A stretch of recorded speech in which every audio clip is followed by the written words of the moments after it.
Really Big Show with Jim Check and Ian Burns. Well, I'm Jim Check, and that's Ian Burns, and we're a couple of Western cowboys. Look at that, all vested up. There you go. That's our budget. We got a couple of vests. Ian's got a snappier look there. I think his blue looks better. He's got a snappier tie. Apparently his wife bought that tie. There you go. She's trying to up your image. Like it's like me sitting next to the sun. Well, I'm happy to be a moon, I guess. But we got lots to talk about this morning. Yesterday's show was a banger for sure, especially Canada Post, and we got a special surprise for you. Franco Terrazzano is going to join us around 9:30 to talk about those bonuses. He's going to rant a little bit as well, because I mean it's atrocious what's going on. That clip on our Instagram account run by the Island Fox there blew up as well. If you go on Instagram there, she put that on there, and it. She kind of speeds up our voices. I guess we don't talk fast enough. Maybe we should talk faster like this. But anyway, it's cool. Thank you to the Island Fox for doing that. She's looking after our Instagram. She's amazing. Our headline this morning, once again, the taxpayer on the hook. The only person that doesn't get to be part of the negotiations, I guess, right? The oil companies are just like, nah, we don't pay for that.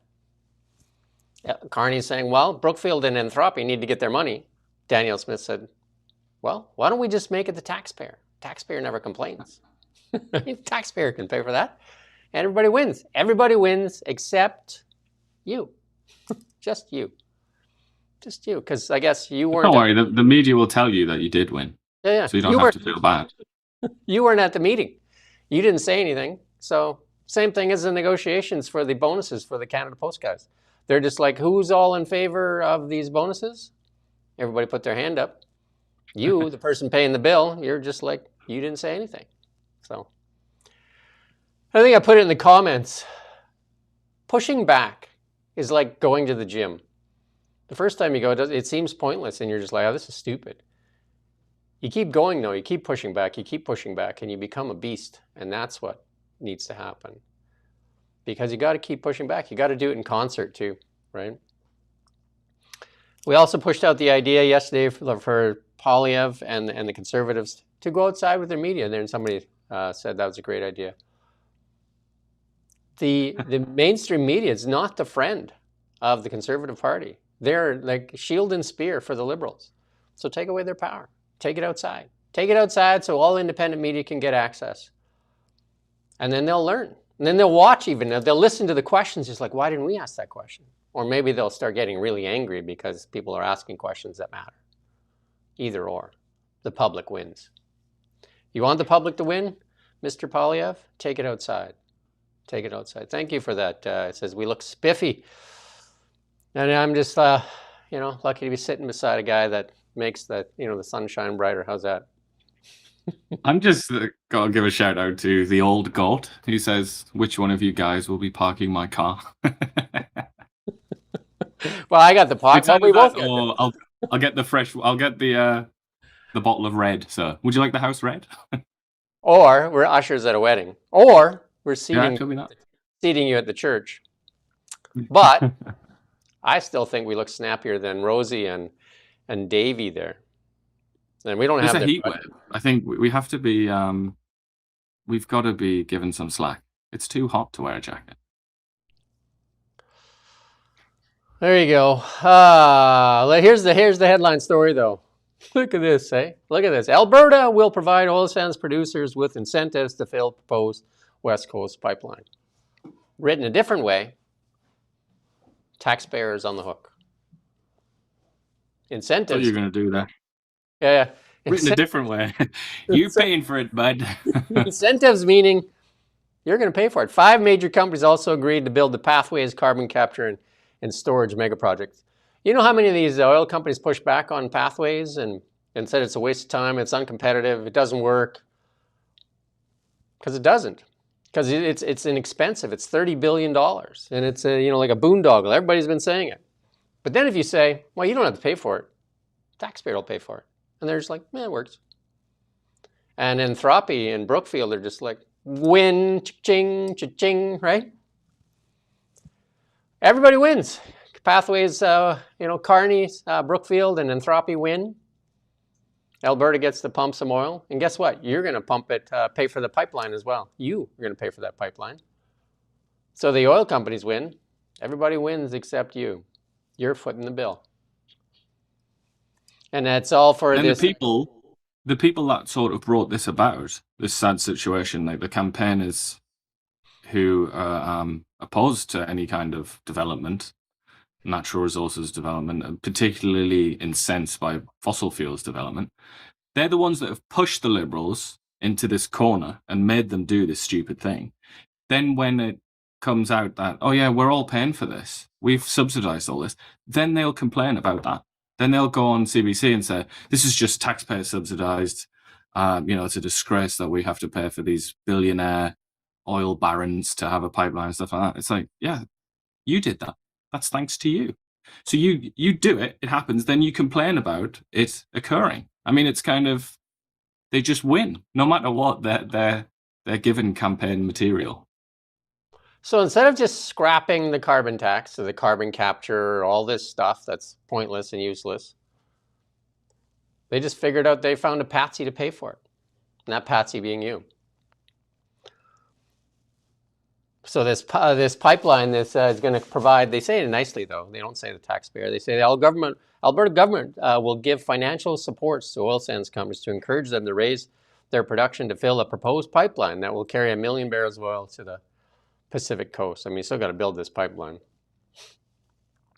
And the 5 oil sands companies, Canada Natural Resources, Suncor, Cenovus, Imperial Oil, and ConocoPhillips, have agreed to build a carbon capture and storage mega project. We had one of the the creators of this, that former Liberal MP. What's her name again? Catherine. Kenna? No. I just interviewed her recently. Not Swift, no. Oh, it'll come to me eventually. Just like the rain will come to me. But anyway, she was one of the creators when she was in the Liberal Party of the carbon capture. And she said it's not necessary at this point. It's not necessary. But it's very necessary for companies like Brookfield who invested, they have the biggest investment in this stuff, in Anthropy. Without carbon capture, those things are failed investments. Looks like they win as well. The Martha federal government is who you're thinking of, isn't it? Martha Hall Findlay. That's no. Yeah, that's right. Yeah. Martha Hall Findlay. That's correct. Look at that. There you go. And the provincial government and federal government will be the majority owners of the pipeline, which is going to cost you initially anywhere from $35 to $44 billion. Who wants to bet that it's going to be much, much higher than that by the time they're done dealing with the 105 First Nations groups they have to deal with?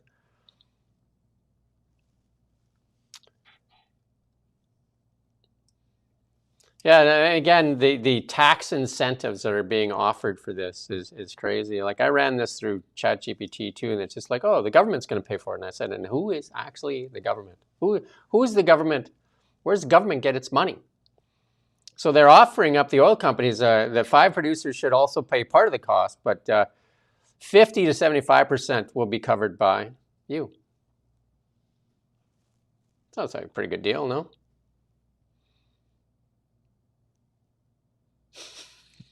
And yeah, I was reading earlier, Greenpeace, this is just one among many of these pressure groups, but Greenpeace have already released a statement saying how furious they are about this, which sort of confirms what I just said, that they make this happen because they push the Liberals into a radical corner where they have to do things like this to build anything.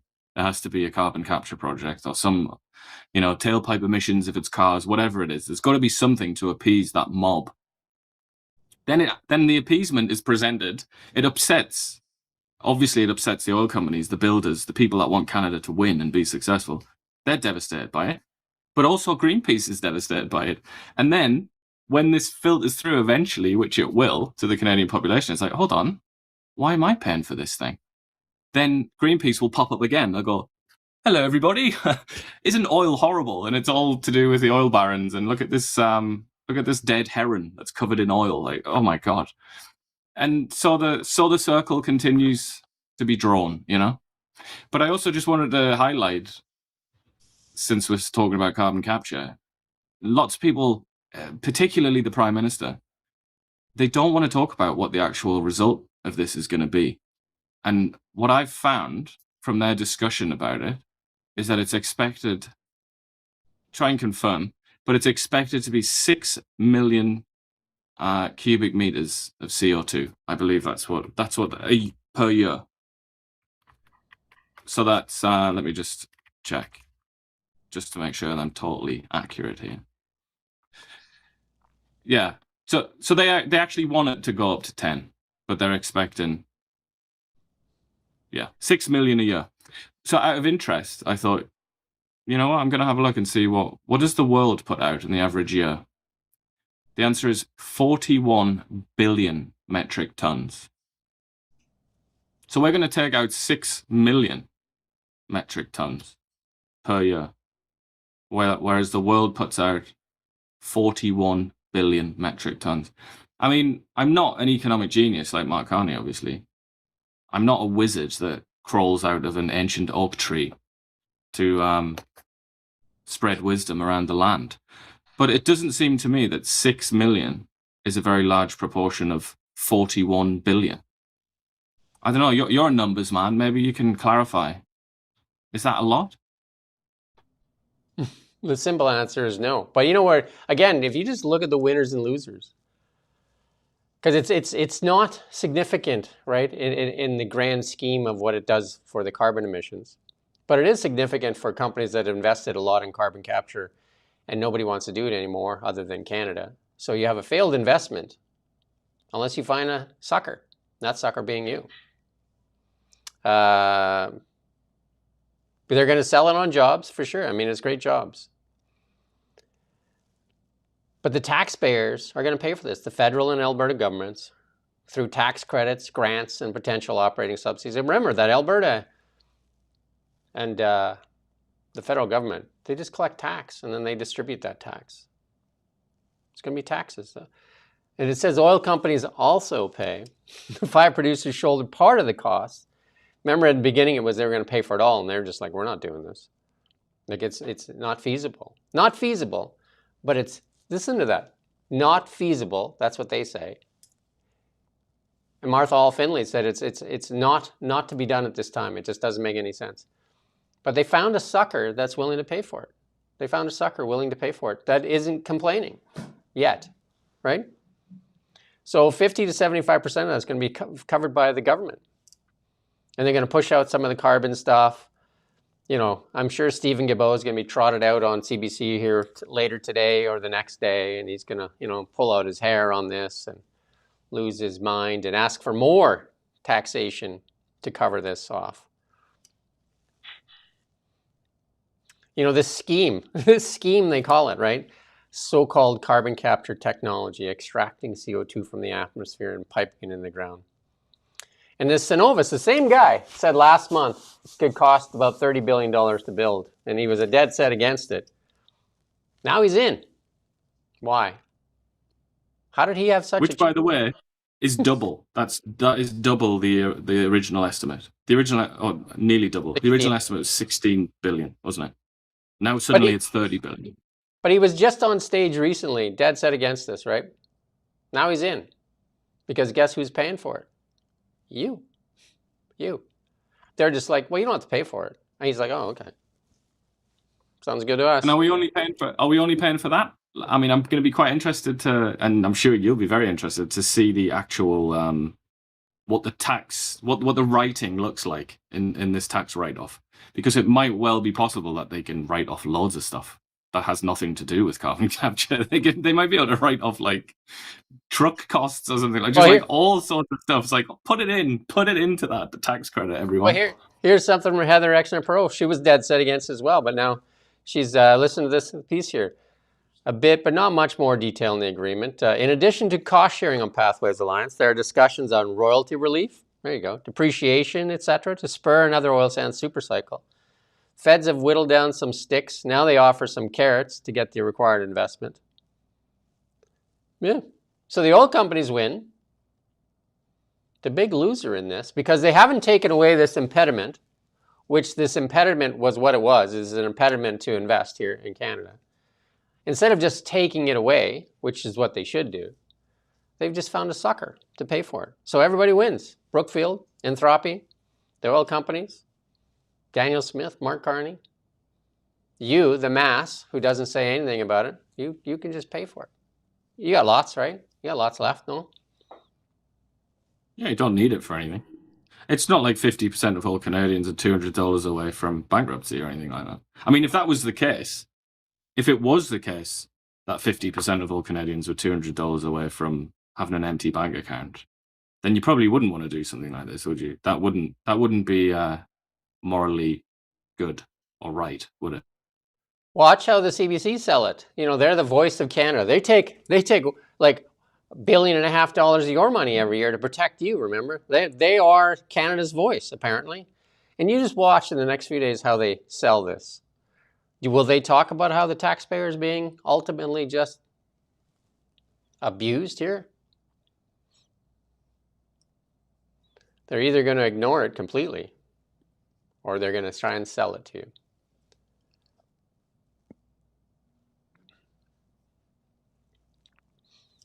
And they've also kicked up the machine there to go after anybody that wants to separate from, or that drives a separation here. Here's one of the old tried tasks. A judge freezes assets of Alberta separatists ahead of court decision. A judge has frozen up to $8.5 million in assets belonging to prominent Alberta separatist Jeffrey Rath and Corporation. Alberta Court of King's Bench Michael Marion issued a Mareva order to freeze the assets because he said there was reasonable grounds to suspect they could be moved before a judgment involving Rath and the Tall Cree First Nation.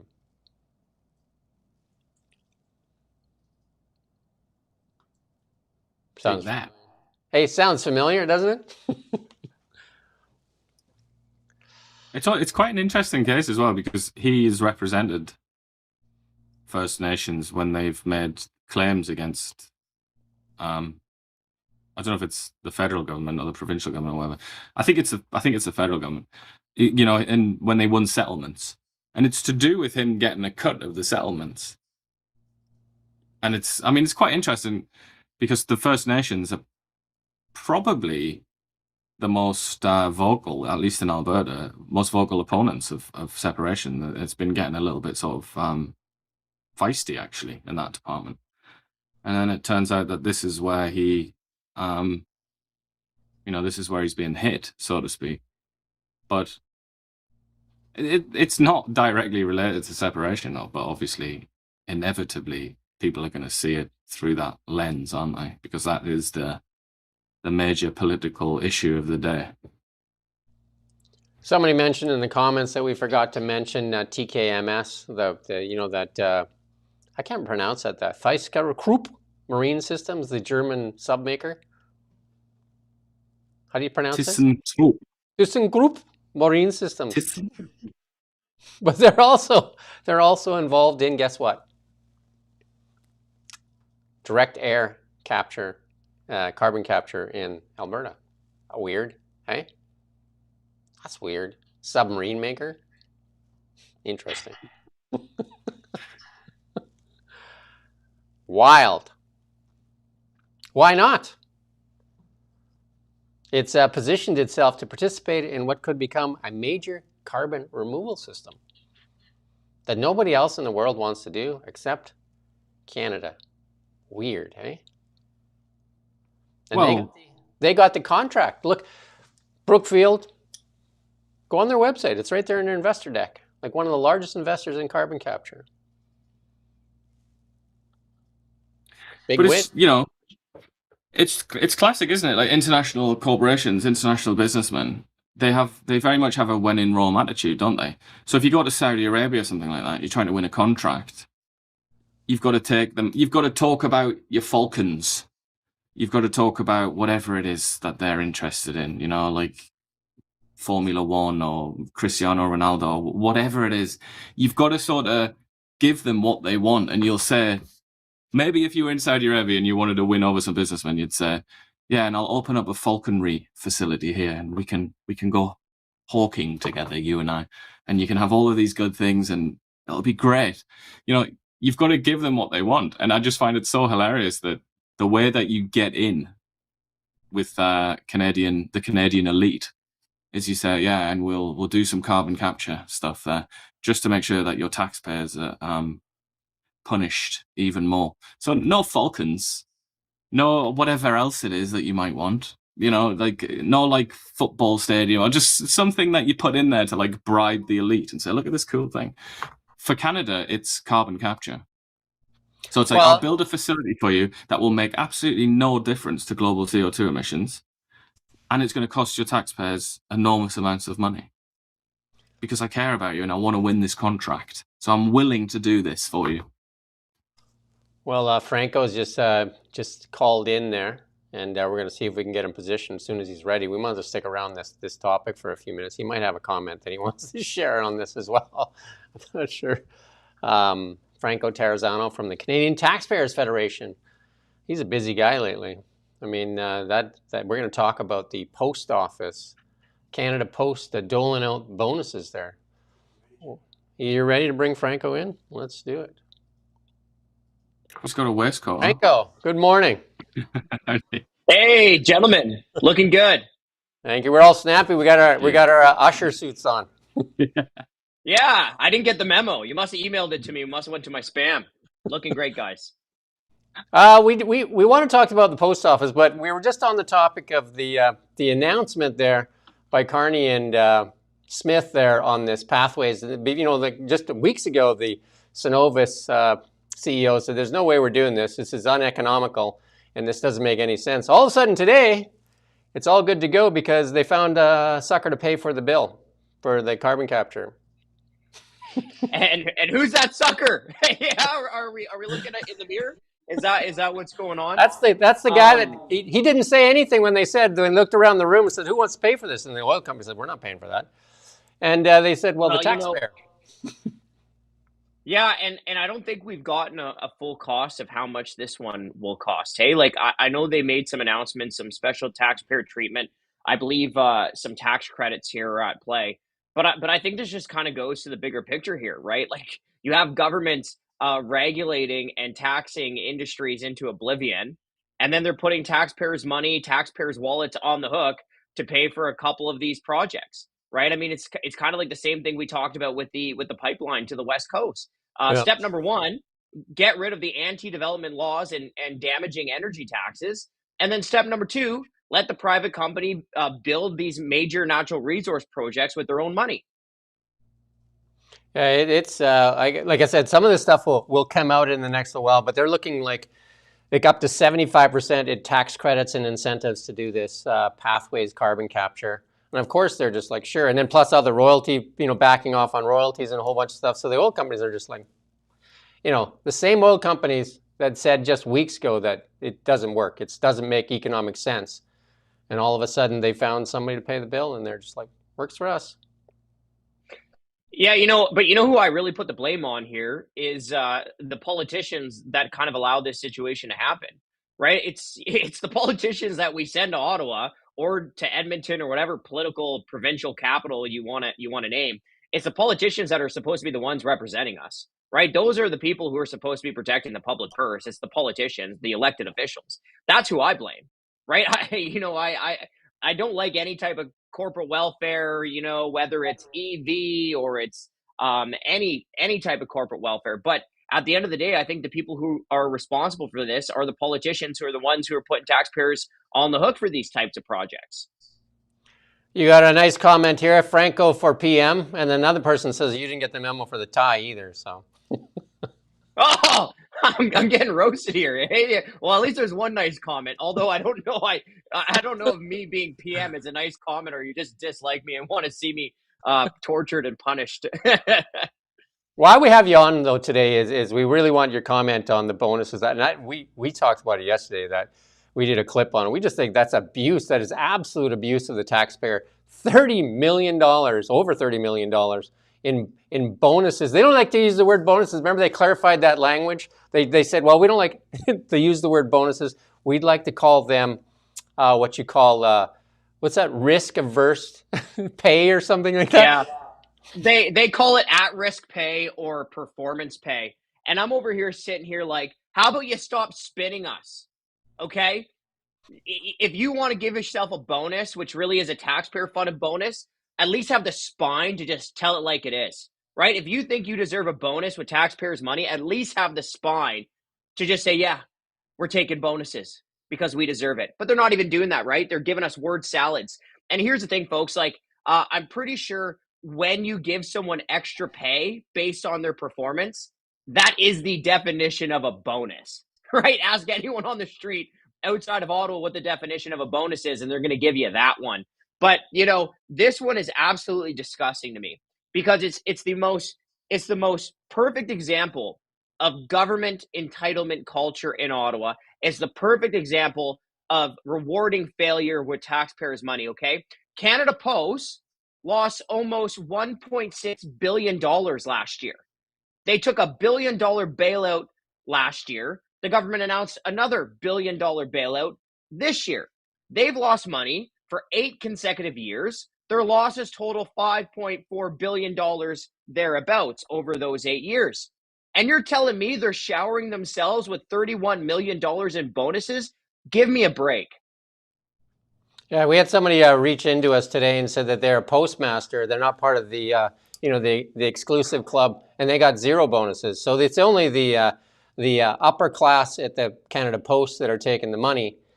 And it comes at a time, like Ian and I talked about this yesterday too, comes at a time when half of Canadians are $200 away from meeting their monthly obligations. We got record food bank lineups. We have 11% of our population below the poverty line.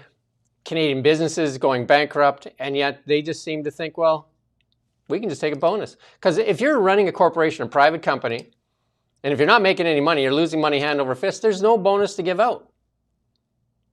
How do they feel entitled? Because they can't just take other people's money, right? If you're a private organization, you actually have to provide value to other people, and that's how you stay afloat, right? Whereas you have Canada Post, you got Via Rail, you got these other crown corporations, they can lose money.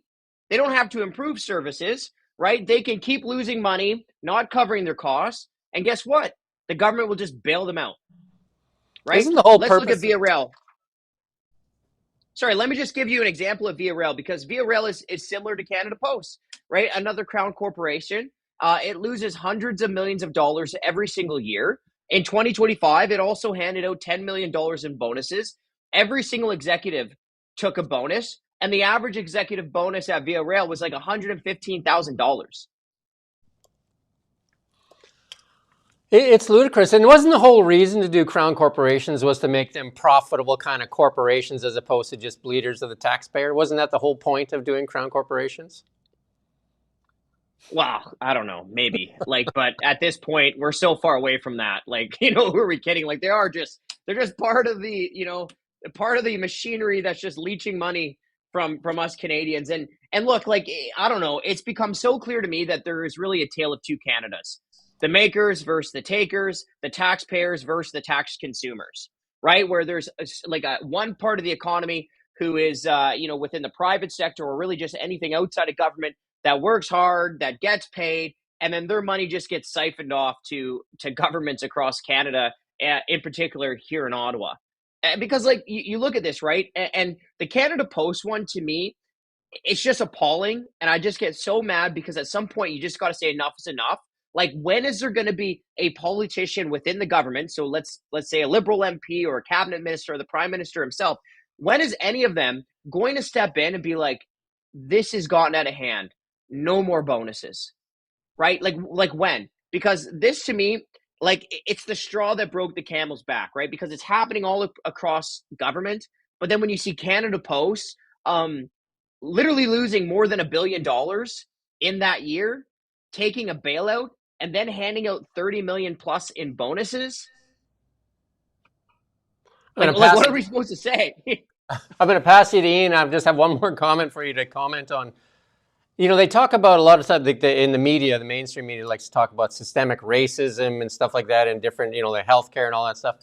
There's actually what I would call systemic abuse of the taxpayer in the federal system, in the federal government. There is systemic abuse, like we see in the Farm Credit Corporation. We talked about her spending over $500 million on just expenses. And she makes $500,000 a year. It's Ian? so gross, man. It's so gross. I'm sorry. You've left me speechless, right? I don't know. How about the Canada Mortgage and Housing Corporation, right? The government's own housing agency. They keep saying, oh, our goal is housing affordability for all. We're years into a housing crisis.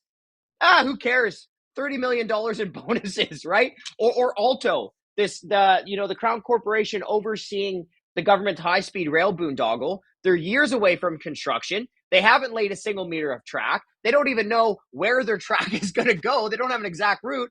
Who cares? Millions in bonuses, right? Like bonus isn't even a bonus in government. It's now just a way to take more of taxpayers' money and put more of that money into the pockets of bureaucrats.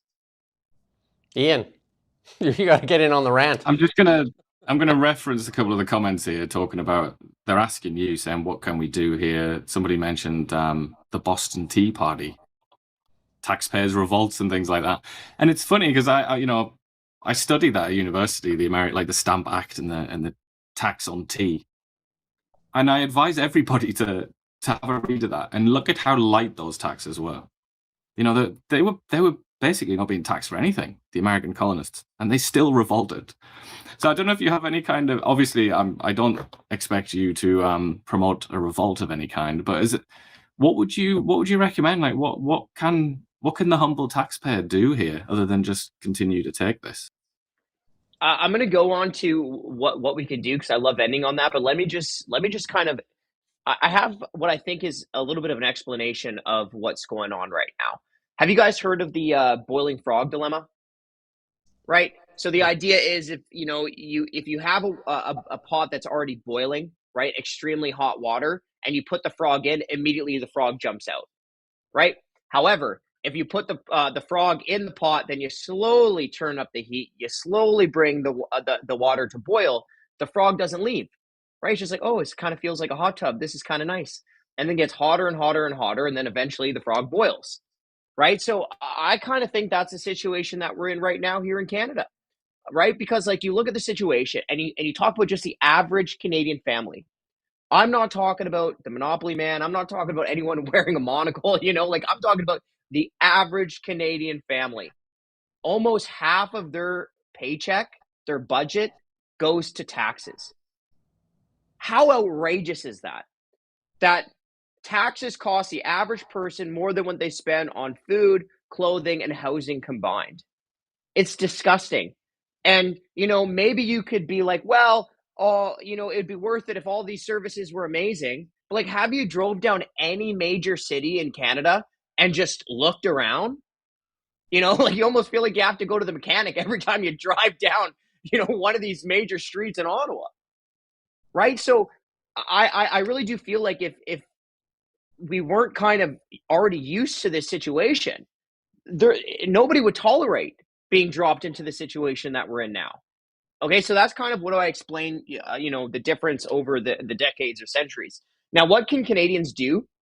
So first of all, I always think that sunlight is the best disinfectant, right? So just what you guys are doing right now, I see there's a whole bunch of people watching live, just getting this type of information and sharing it. Like that is honestly step number one, because you can't hold someone accountable when you have no idea what's going on. And that's one of the reasons that we publish these types of government records. You have other investigative news organizations like Blacklocks that are diving through government records. You have you guys who are spreading the information. So that's step number one. Step number two, on a very practical level here, is look, I'm going to paraphrase one of my favorite politicians of all time, Ralph Klein.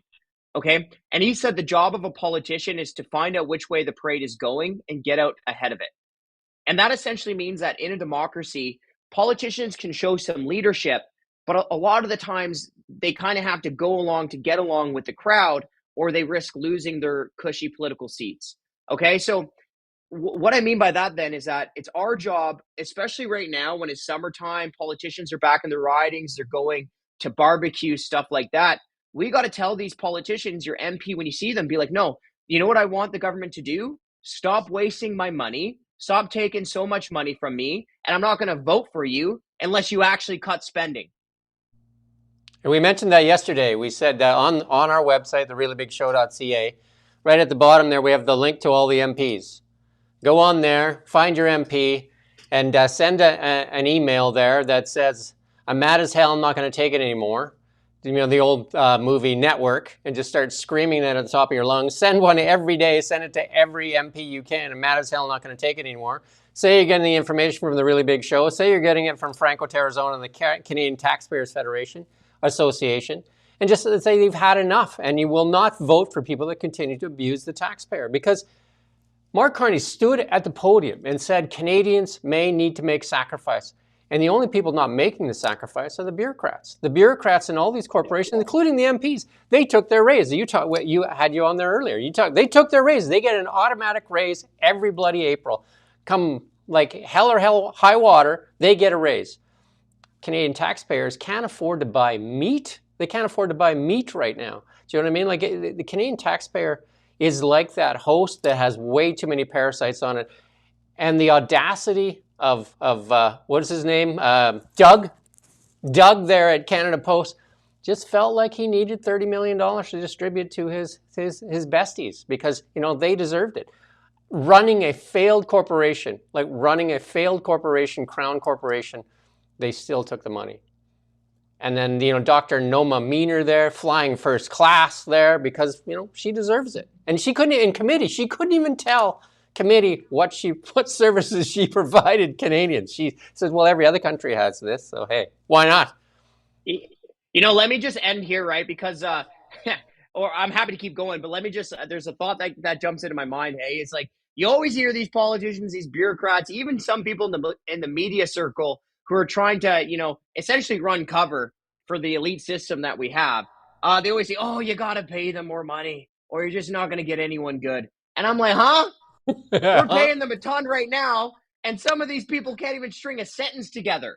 Like, are you kidding me? Like, I watch in committee. Sometimes I go to committee. I'm testifying in committee, going back and forth with politicians, or I'm watching, you know, online, whatever, watching bureaucrats, politicians go back and forth.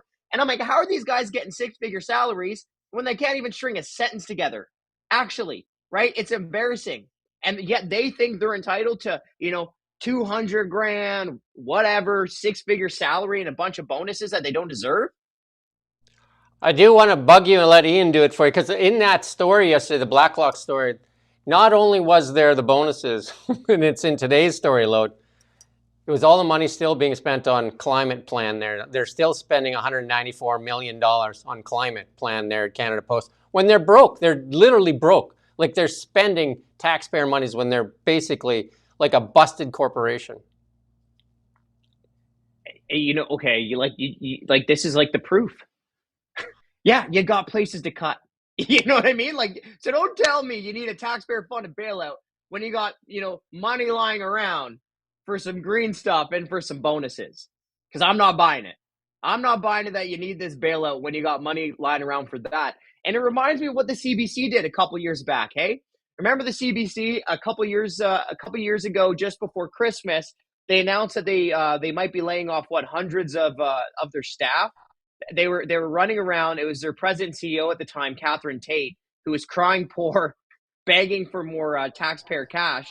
And yet, we discovered this, that they were still handing out taxpayer-funded bonuses. It's like, excuse me? You're begging for cash. You're claiming the cupboards are bare. You're talking about laying off people just before Christmas, and you can't even take your hands off a bonus? I highlighted that line there for you, and I know you brought this up yesterday, and I thought you'd want to just kind of like zero in on the line there on the Canada Post piece there that we have in there on the climate plan, how much it spent. I'll let you do it. Well, as background, I'm sure Franco's already aware of this, but yeah, $200 million on net zero initiatives. It's just, I mean, there's a long list, isn't there? There's next one as well, where they spent $5.7 million on charging stations, $2 million on carbon offsets, and $561,000 on climate reporting and compliance costs. I mean, I was like, present that without comment.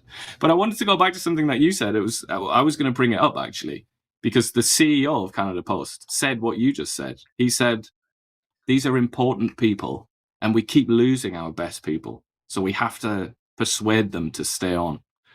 Do you find that completely unpersuasive then?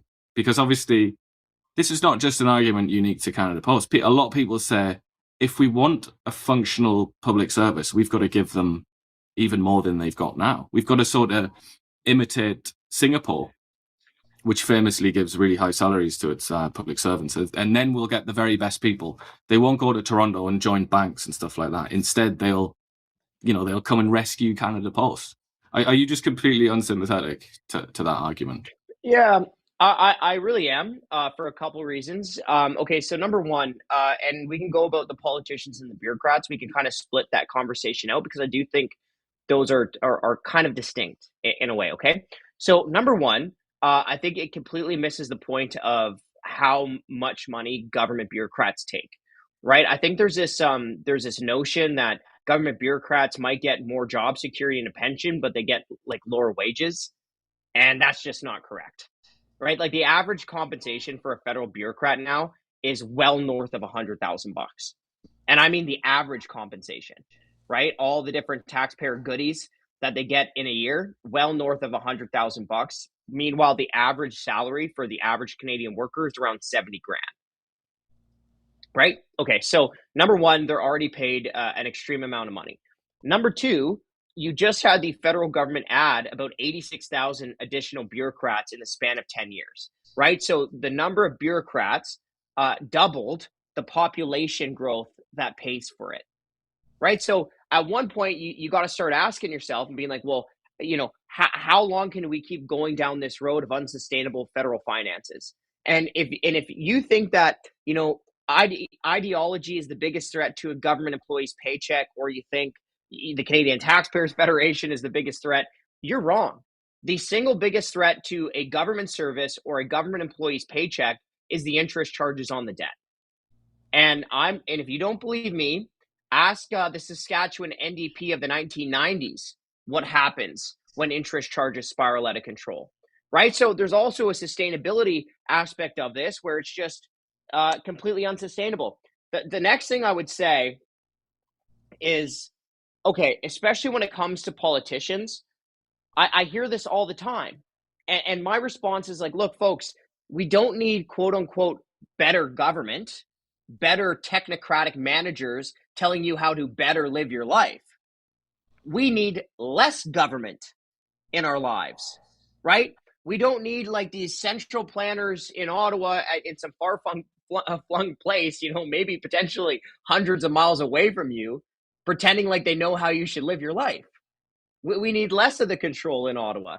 So that's usually how I respond to both the politicians and the bureaucrats. But what I also say too, right, is like, look, a bonus is not. It shouldn't just be a backdoor salary where it's just a hidden way to increase the salaries of a bureaucrat. A bonus should be, did you go above and beyond? Yes, here's your bonus. No, you don't get a bonus. But that's not what this is, and that's not what we're talking about when we're talking about these government bonuses. We're talking about a sneaky way to fatten the wallets of government bureaucrats on taxpayers' dime. What I don't get is Doug here is in the salary range of $674,000 to $793,000 already, plus expenses, plus. Why does he need to take more from the taxpayer? Why do they feel so bloody entitled that they need to take just a little bit more skin off the cat? You know what I mean? Like all of these people, like these bureaucrats, like the Farm Credit Corporation CEO there, she makes 500 grand a year plus expensive 500 grand over a few years. Why does she feel the need to take another bonus? Like what? Well, while they read the news, the Canadian taxpayer is basically now not able to afford meat. Well, a couple things there, right? And I don't know what is inside any individual's head, and I'm not gonna pretend to know. However, I have a feeling like once you go to one of these capitals, right, and you start getting into the government climate, the swamp starts to feel like a hot tub after a while, right? Starts to get nice and comfortable. You know what I mean? Like that's kind of the bubble that I noticed when I moved here in Ottawa.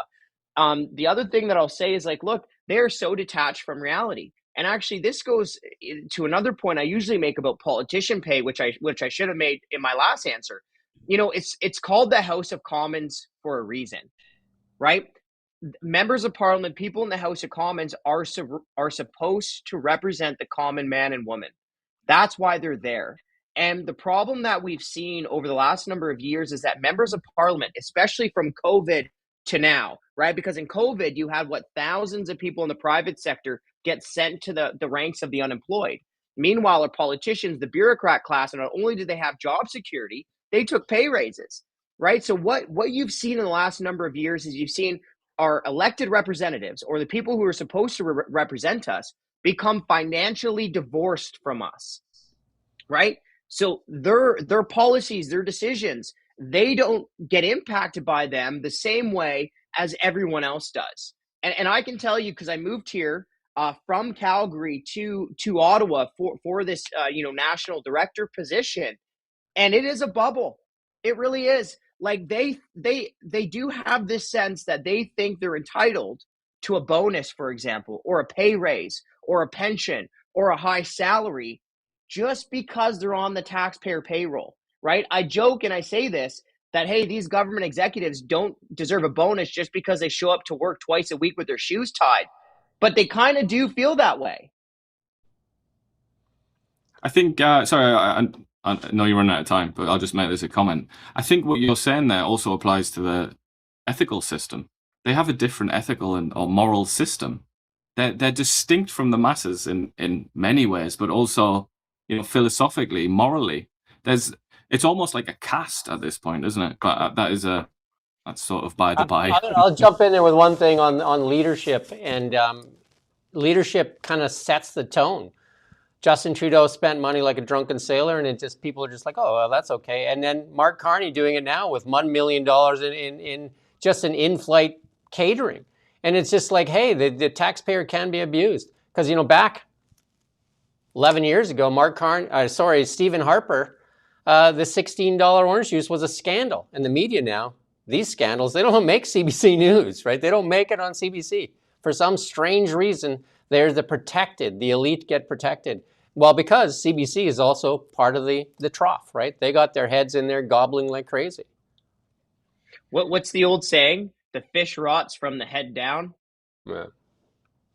Right. Look, if the people who control the public finances, the people at the top of the government, when it's party time for them, the people underneath them say, hey, well, I don't know, that's what the boss is doing.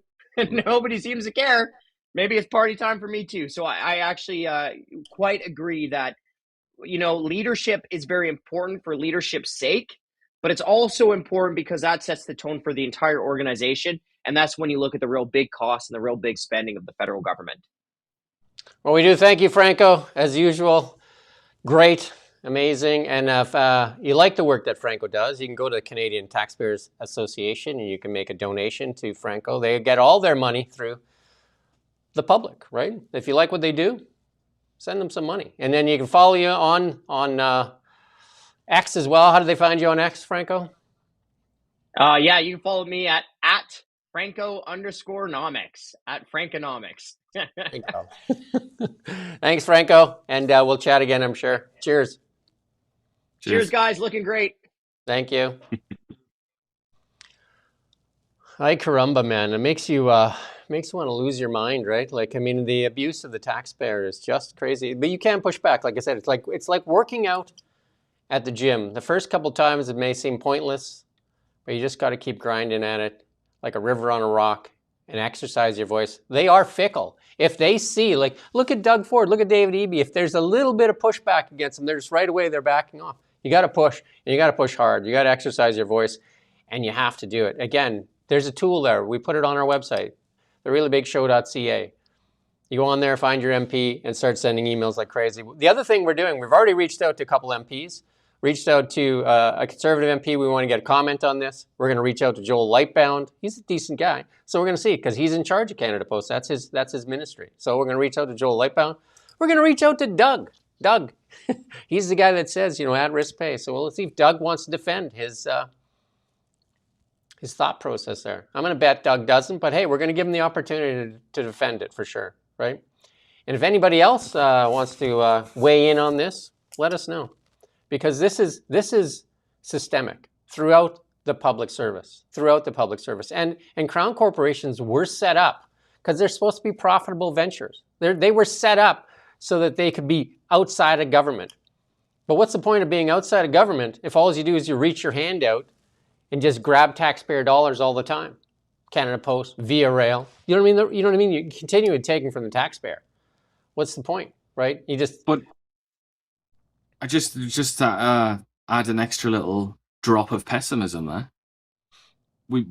Franco, I think it was, mentioned private companies, saying, you can't do this if you're a private company. But then the first thing that we discussed when he came on was exactly that phenomenon. These private energy companies being given enormous sums of taxpayers' money so that they can build this carbon capture boondoggle. Or look, talk about the media, for example. Talk about Bell or something like that. This juggernaut of a media company. How much money have they taken in from the taxpayer? It's like even the private companies get in at the trough, don't they? It's not like it's just Crown Corps doing it. The well-connected in Canada, not all corporations, the well-connected, the elite class in Canada, and the oligopolies for sure. The oligopolies and the well-connected, with the ones with the cell phones, the direct connections to the elite class, the political class in Canada. The Spaceballs class. The Spaceballs class, yeah. But this one here, we're going to just finish on this. This Crown Corporation, Canada Post, with a climate plan, they spent $194 million on climate plan last year. They spent $200 million on net zero initiatives since 2017. $200 million.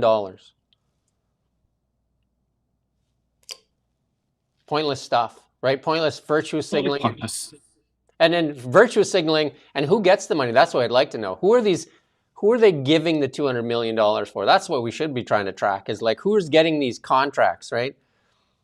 $17 million on renewable energy contracts. Who got the contract? Another $13 million on EVs, another $6 million on charging stations, and then $2.1 million on carbon offsets, $561,000 on climate reporting and compliance costs.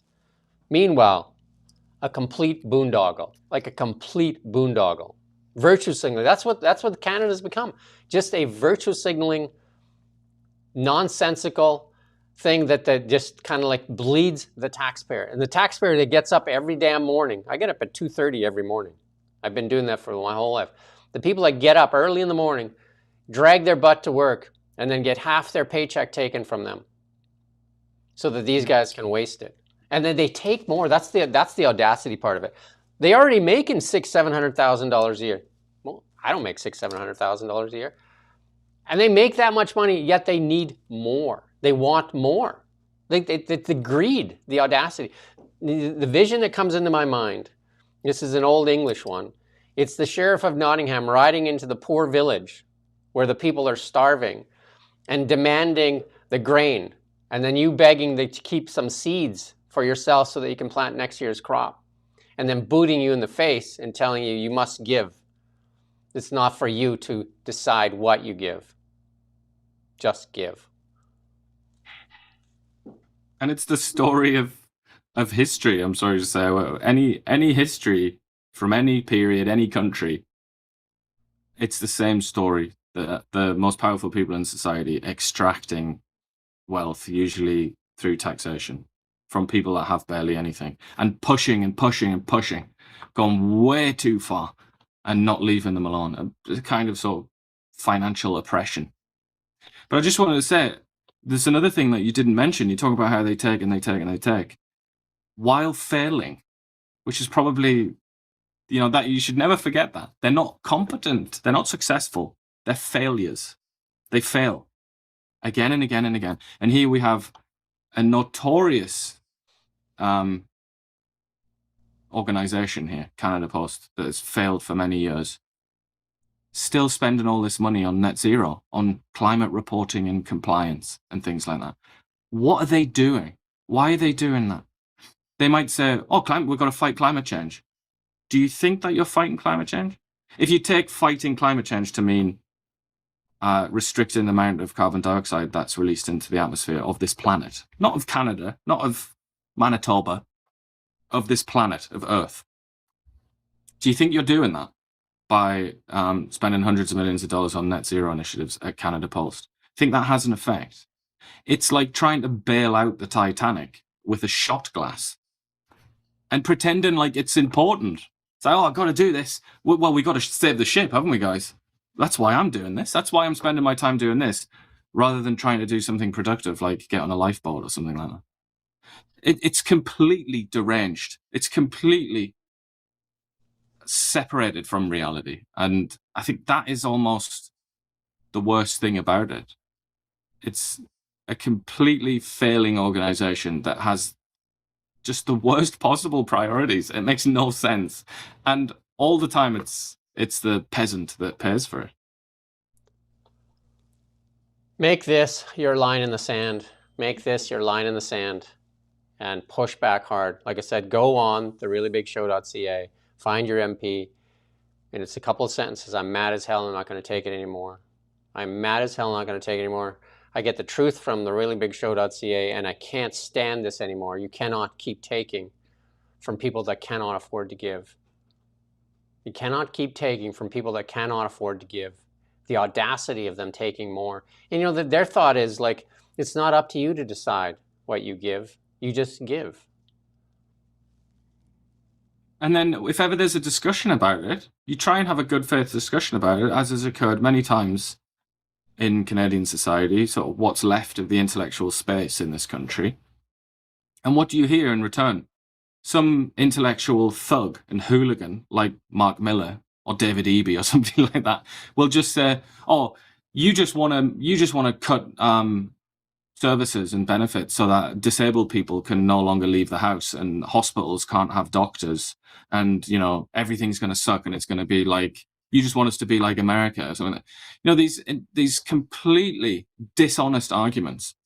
It's not about essential services, is it? When you're talking about $200 million spent on net zero initiatives, that's a quote, at a failing Crown corporation whose job it is to deliver the mail, not to reduce global CO2 emissions, deliver letters and parcels.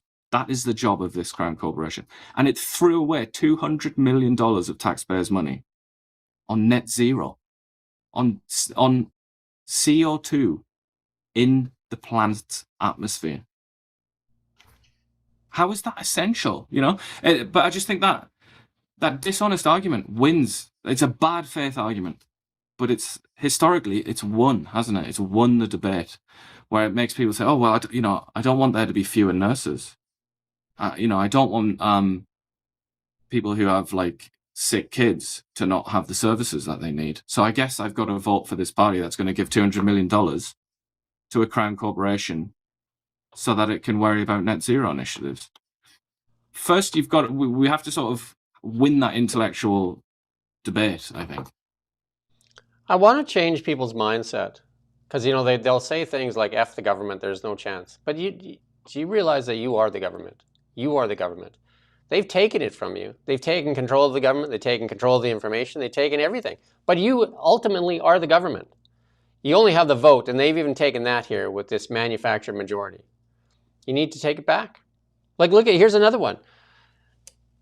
The cabinet yesterday will not release terms. Put the next slide up. They will not release terms of the multi-billion-dollar concession to the U.S. over the Gordie Howe International Bridge. Carney confirmed he agreed to share toll revenues in breach of the 2012 agreement. He said, "I was able to cut a much better deal for America." That's what Trump says. I was able to cut a better deal. And that's what he put in his social media post. Like, if anywhere we're going to find truth, anywhere, we're going to get it from the Americans. Because they're just like, here, take it. We don't care. I think that's true, but sadly, as is always the case, the Americans don't consider their relationship with Canada to be particularly important. So they're sort of truth seekers or whatever. They're going to be looking at stuff to do with Iran and whatever else. So we're kind of hoping on a hope here that they'll pay attention to it, because you're right. We're not going to hear about it from anybody in Canada, I wouldn't expect. I mean, the Conservatives are asking for the information, but they're not going to give it to them. It's not their information. It's not theirs. It does not belong to the Liberal Party of Canada. The Liberal Party of Canada is not Canada. The Liberal Party is a party. They don't own it. Like, it's not, they are not the government. You are the government. Take it back from them. And here's another one. Catherine Swift put it on. We've had her on the show many times. And it's like, like the vaccine injury inquiry. Dean Allison, the Conservative MP, is putting together an inquiry. They're pushing back on him hard on it. But, he's gotten already hundreds of stories from Canadians that seek answers. That they've sealed the vaccine records for 15 years. How dare they? Greta, how dare they seal those records? They belong to Canadians. How dare they? And people are going without help because of technicalities and all kinds of things. And they seal the records for 15 years. These are not their records. These belong to the Canadian public. Are they saying you're too stupid to have them? Is that what it is? How dare they seal them? For what reason? What's the logic? Because they can get away with it. They do get away with it. That's why. Yeah, if I was Pierre Poilievre, someone just said, just ask the Americans for the information. They'd probably give it to them. They're just like, sure, I don't care. Remember Melanie Jolie? She said that the contract there was Stellantis, blah, blah, blah. And she said, well, we can't share it because Stellantis says that we're not allowed to. We never said that. Right? So, because they're used to being truthful. Like, there's things, do you know what I mean? Like, in Canada, it's all about secrecy. We can show you more evidence. It's all about bloody secrecy and lies. And they would suffer. You have to remember that as well. They rely on other people to fund them, and they have to actually actively persuade those people to continue funding them. So if they're being very secretive about something like this at a company like Stellantis, that could translate to very bad news. Their creditors might be displeased. Their shareholders might be displeased. Not when it comes to the Canadian government, unfortunately. The same standards don't apply because there's nobody looking out for the stakeholders, in other words, the taxpayers. There's nobody really out there that's being vigilant and doing the work, except for a very small number of people, like the chap that we just interviewed, and a few sort of honest, mostly independent journalists. That's it, really. There is no other sort of monitoring system. It's supposed to be the media, but of course, we know what they do. Mark here writes, writing emails won't stop this. I want to give you another example. The Chinese water torture, just drip. One water drop doesn't do anything, does it? One drop on your forehead doesn't do anything.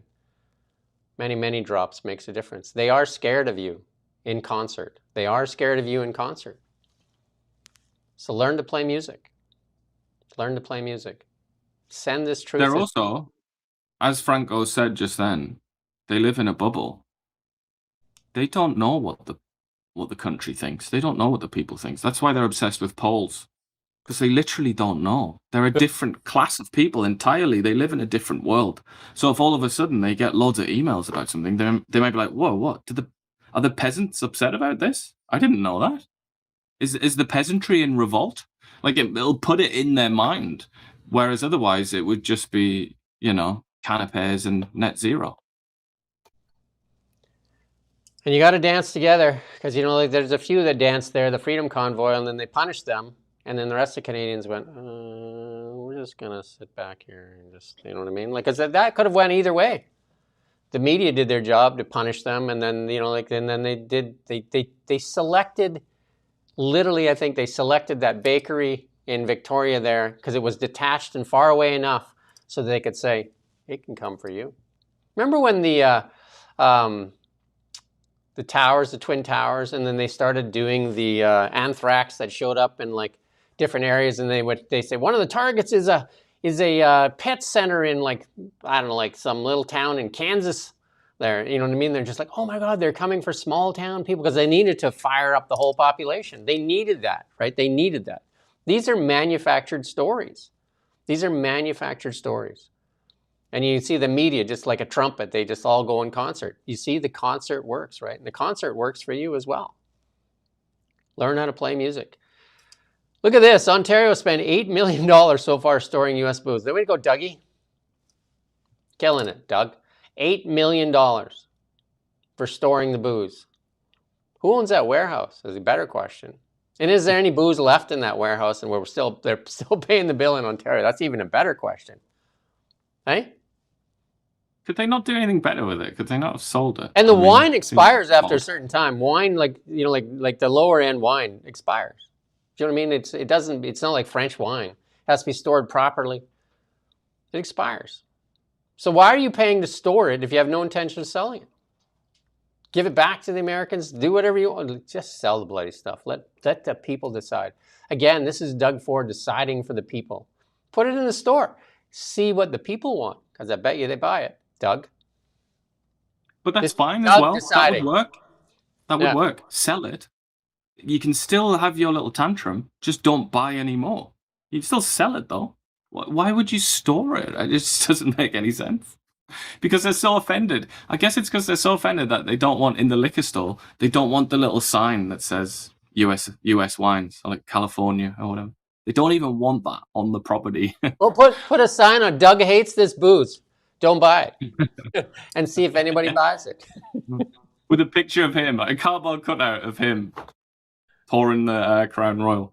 We're letting these politicians dictate for you, like you're too stupid to make your own decision. Like you're too stupid. And you keep electing them. And here's another one where they do these stories. More Canadians visiting the U.S. this summer, but numbers still far off pre-Trump numbers. Again, these are manufactured stories. Most people not going to the United States. Why? It's $200 away from empty bank account. They can't afford it. Our dollar is poop. And they can't afford it. I just went down there, and I was down there for like 4 days and 3 nights. The whole trip cost me $600 Canadian. That was 3 nights of hotel rooms, all the energy I needed to charge, and the food. It's better than Canada. Like 1 night a hotel room in Vancouver would have cost me $600. 1 night in Vancouver. 1 bloody night. Because of David Eby and his Airbnb policies, right? Gave the hotels. Again, you know, these people are supposed to look after the people. They look after corporations. I interviewed Brenda Bailey. She said that they need more hotels. David Eby said that to me, I think, in an interview too. People shouldn't have Airbnbs. They should be hotels. We got to get more hotels. What are we, like corporate lobbyists here? What's going on? And then in this one is the one that grinds me like crazy. For 11 years, this government told us that the price of energy or the carbon tax did not affect energy. Julie, are you available? Julie, how much does carbon taxes affect the price of fuel? 0. Right, that's Julie. Do you believe Julie? Do you believe what she says? What was the biggest thing that happened in when, you know, like they had a ceasefire there? Energy dropped. And look what happened to CPI in the United States. CPI dropped. First drop in 6 years because the price of energy went down. Energy is everything. Energy is literally everything. Everything. And in Canada, instead of like getting our energy out there, you know, encouraging these people to build pipelines and that, like the companies to do it, the government's now going to pay for it, so you're going to pay for it. And now this carbon capture, which they insist on, you're going to pay for that as well. Which drives inflation.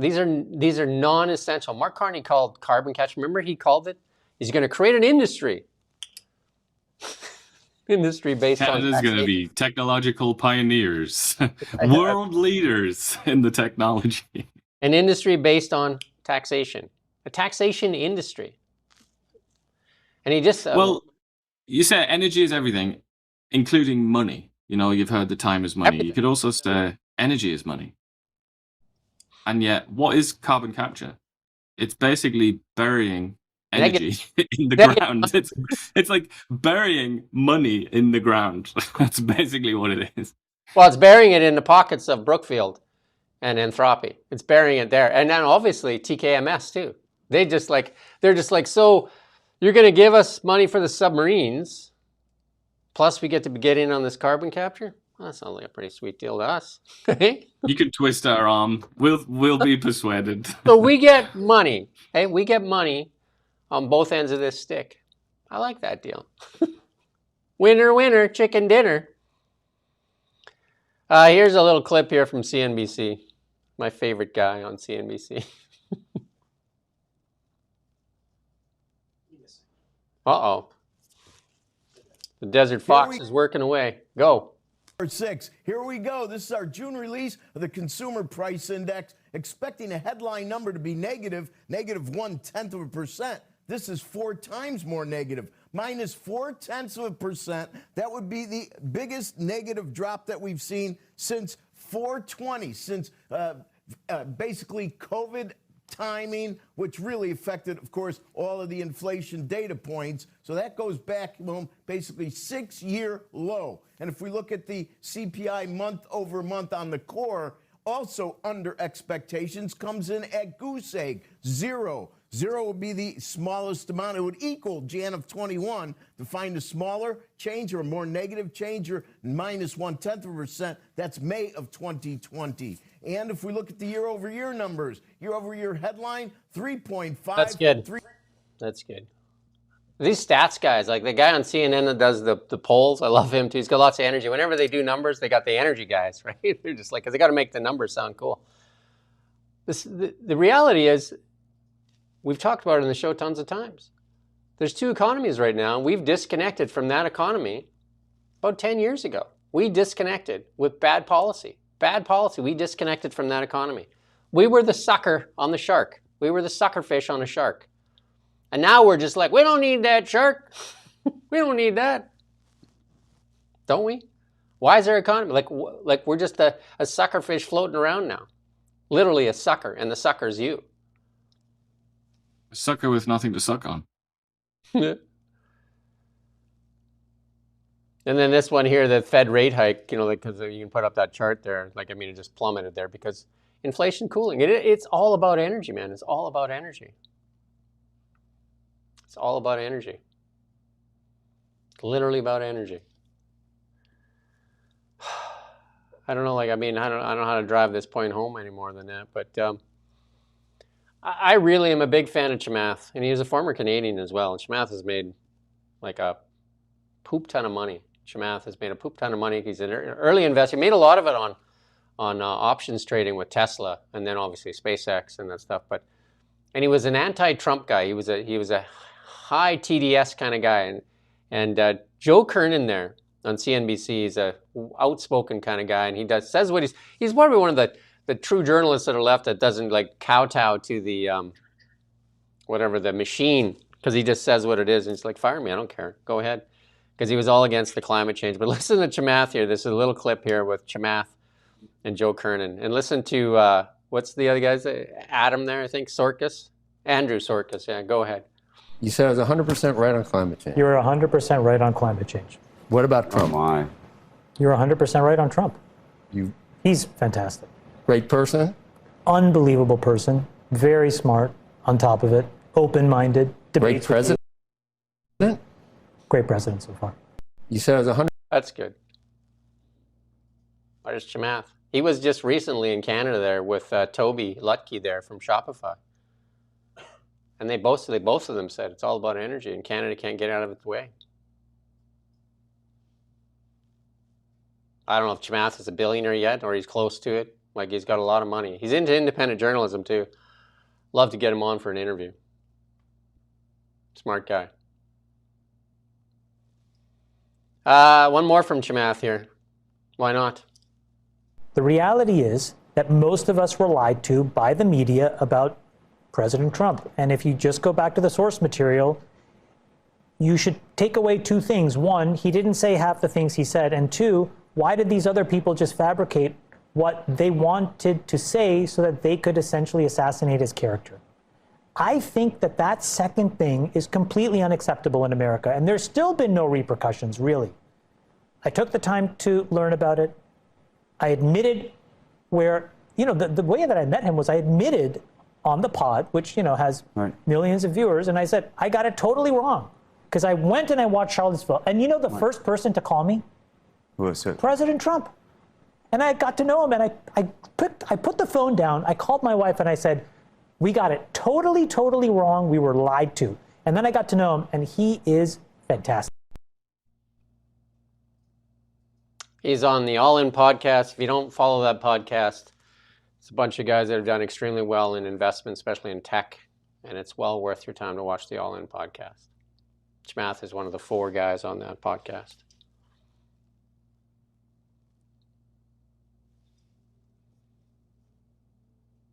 And I'm going to do one more, and then we're done with Chamath, because, there you go.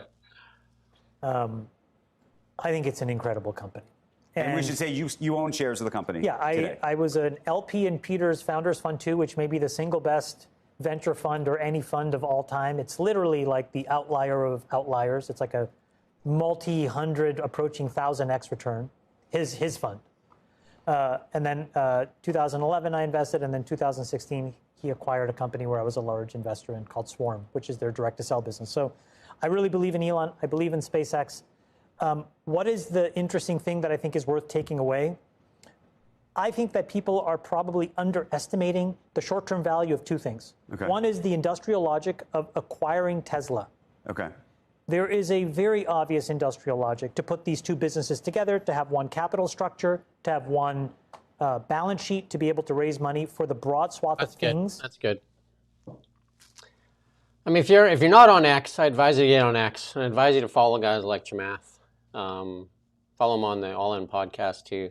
Smart guy, sharp guy, and I'm a fanboy of, I guess, Tesla. I'm a big fan. I've been driving one for 4 years now.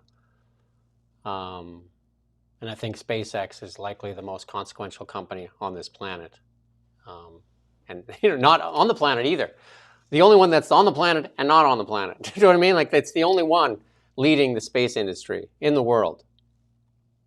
And somebody said they just followed. Yeah, it's well worth your time. It's well worth your time. And Chamath, again, a former Canadian. These are the people we should be trying to attract back to Canada. These people have roots. Elon Musk, Chamath, they have Canadian roots. Try to attract them back. Try to stoke, but they won't come back here because of the regulation and the strangulation and just the politics of Canada. It's. There would be a witch hunt out for him. They would call him Mabel Maga and all that. They probably do anyway. If he still has his Canadian passport, they probably do say that about him. Well, they say that about us. Like I said, Maple Maga. Maybe we'll put that in the store because we'll make it into a maple syrup or something because, like, it's ridiculous, right?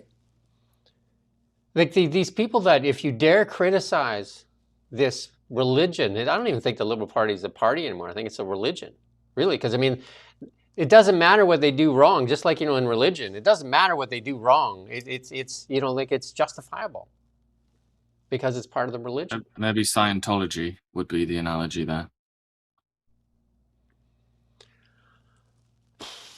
And just to let you know, Carney added another banker into his PMO's office there. He's appointing Catherine McKenna's ex-spouse. Why not? You know how many bankers are around Mark Carney? Like, the banksters? How many banksters? Bankers know how to grift you. Like, they know how to take a piece off. They're not wealth creators, they're wealth takers. Yeah, well, they do call their schemes that they devise to extract a percentage of somebody else's money. They do call that technology, and they call it products and innovation and things like that. So they would disagree, probably. They're good. They're good at words for sure. They are they hire companies like McKinsey and Co. to craft messages like Doug there from Canada Post. It's not a bonus. It's an at-risk reward. I mean, banks, if you read the history of finance, there's a few of them out there. Neil Ferguson wrote a really, really good one that I would recommend. You read that and you see it's like bankers and banking, finance, was actually extremely important once in northern Italy during the Renaissance, in the Netherlands, in Amsterdam during the golden age of the Dutch, in London with the creation of joint stock companies and things like that. In that sense, it almost was like a technology, and it did allow the West and European empires to do things that others couldn't, courtesy of sort of ideas about credit and whatnot. But I just don't. I look at the landscape, the financial landscape now, and it's just nothing like that. So just in case there's somebody out there, some banker is out there and thinks that we're just ignorant rubes, I sort of, in theory, yes, banking can be marvelous, but I don't know if it's all that these days, frankly. Sleeping Giant, he hasn't been around for a while. He asked if there's any good news. I just shared good news with you. SpaceX, that's good news. New frontiers. Anita Anand's a foreign affairs minister. Anand, the department last year fired 25 Canadian diplomats, including one caught in a secret contract with a foreign government. Is that Chrystia Freeland? It says in secret contact, not contract. Well, there you go. Neither the fired diplomat nor the foreign state was identified. Well, why do that? Hey, why? Why do that? Another diplomat was fired for working remotely in the country of concern without authorization.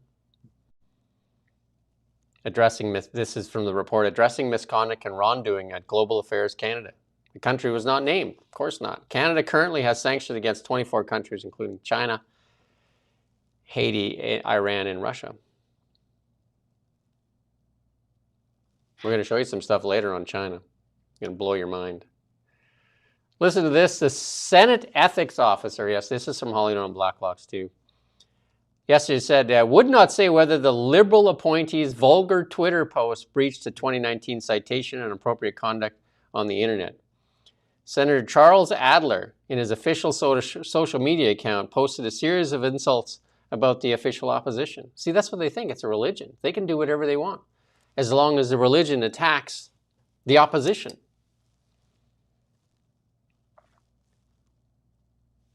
Senator Adler, in an almost daily insults, described opposition leader Pierre Poilievre as a desperate loser, a dud, the worst bullshitter on the planet, with statistics tendencies. Nothing makes Poilievre enjoy life like seeing Canadian economic suffering. What? That's, wow. There's a word for this, sadism. I would say the Liberal Party is the one causing the suffering. So why would Poilievre enjoy the suffering caused by another party? Because who's in charge? These literally people offload the problem onto somebody else. It's like, oh, it's had nothing to do with us. And he also wrote, the senator wrote, nobody likes a loser. Somebody needs to tell him to go away. Talk about professionalism. So is he going to abide by his own policy there, his own principle? Is he going to go away? Because evidently he is a loser.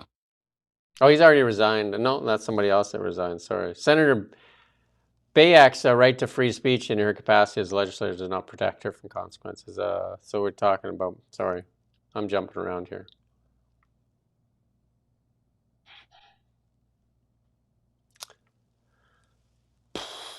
He also said that conservative voters, it's not only attacking Poilievre, he said conservative voters are dumber than a bag of Fritos.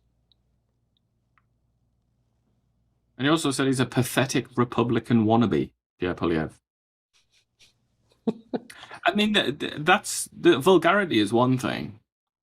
Ignorance in a lawmaker, which is ultimately what this fool is, to be that ignorant of politics in the United States, to not know what Republicans believe in, to that extent that you think that Pierre Poilievre is a Republican wannabe.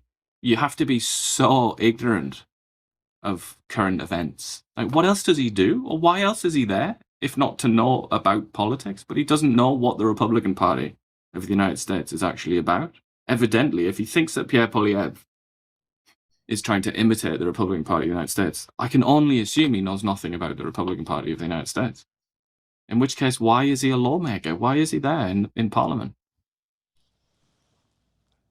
And the Liberals love to interfere with business, right? Because they compromise the people in business. And this is, remember this, Francois-Philippe Champagne, he's next. Francois-Philippe Champagne. I remember when he was pitching that jet fuel deal, and WestJet said, we don't want that. But apparently, airlines will receive $150 million in jet fuel loans below market rates. How come you got to pay market rates? You're suffering. You're $200 away from meeting your monthly obligations. Where's your preferential loan? How come the spreads for loans for mortgages keeps getting wider? Where's your bailout? Canadians should continue to have access to reliable and affordable air travel. Is this affordable? We are helping maintain connectivity. It's just like the language, right? And they acknowledged criticism. The note acknowledged criticism. The program WestJet announced that it strongly opposes the new loan facility, claiming it will distort the market. Really? So if you're giving money to a certain airline, they can offer cheap. You know what I mean? Like, how do you compete? It's the same thing Ian and I. Like, they took away our audience. They literally take our money out of our pockets and fund CBC, our competition. And the CBC, I mean, they don't compete on journalism. They compete on, their sponsored content outlet. And but they take our money. They take our money, yours, mine, Ian's, everybody's money, and then they tell you how you can be a better Canadian with Hotel yet. They distort the market. They distort the truth. Yeah. This one is important, this next story here. Listen to this. This is important. Dongfeng is the latest Chinese car maker getting ready to enter the Canadian market. This one owned by none other than the, ready? This is not a private company in China. Who owns it? The CCP, the Chinese Communist Party. This is a state-owned car maker. State-owned Chinese Communist Party. They're coming to Canada. Hot dog. I watched the interview on Bloomberg this morning.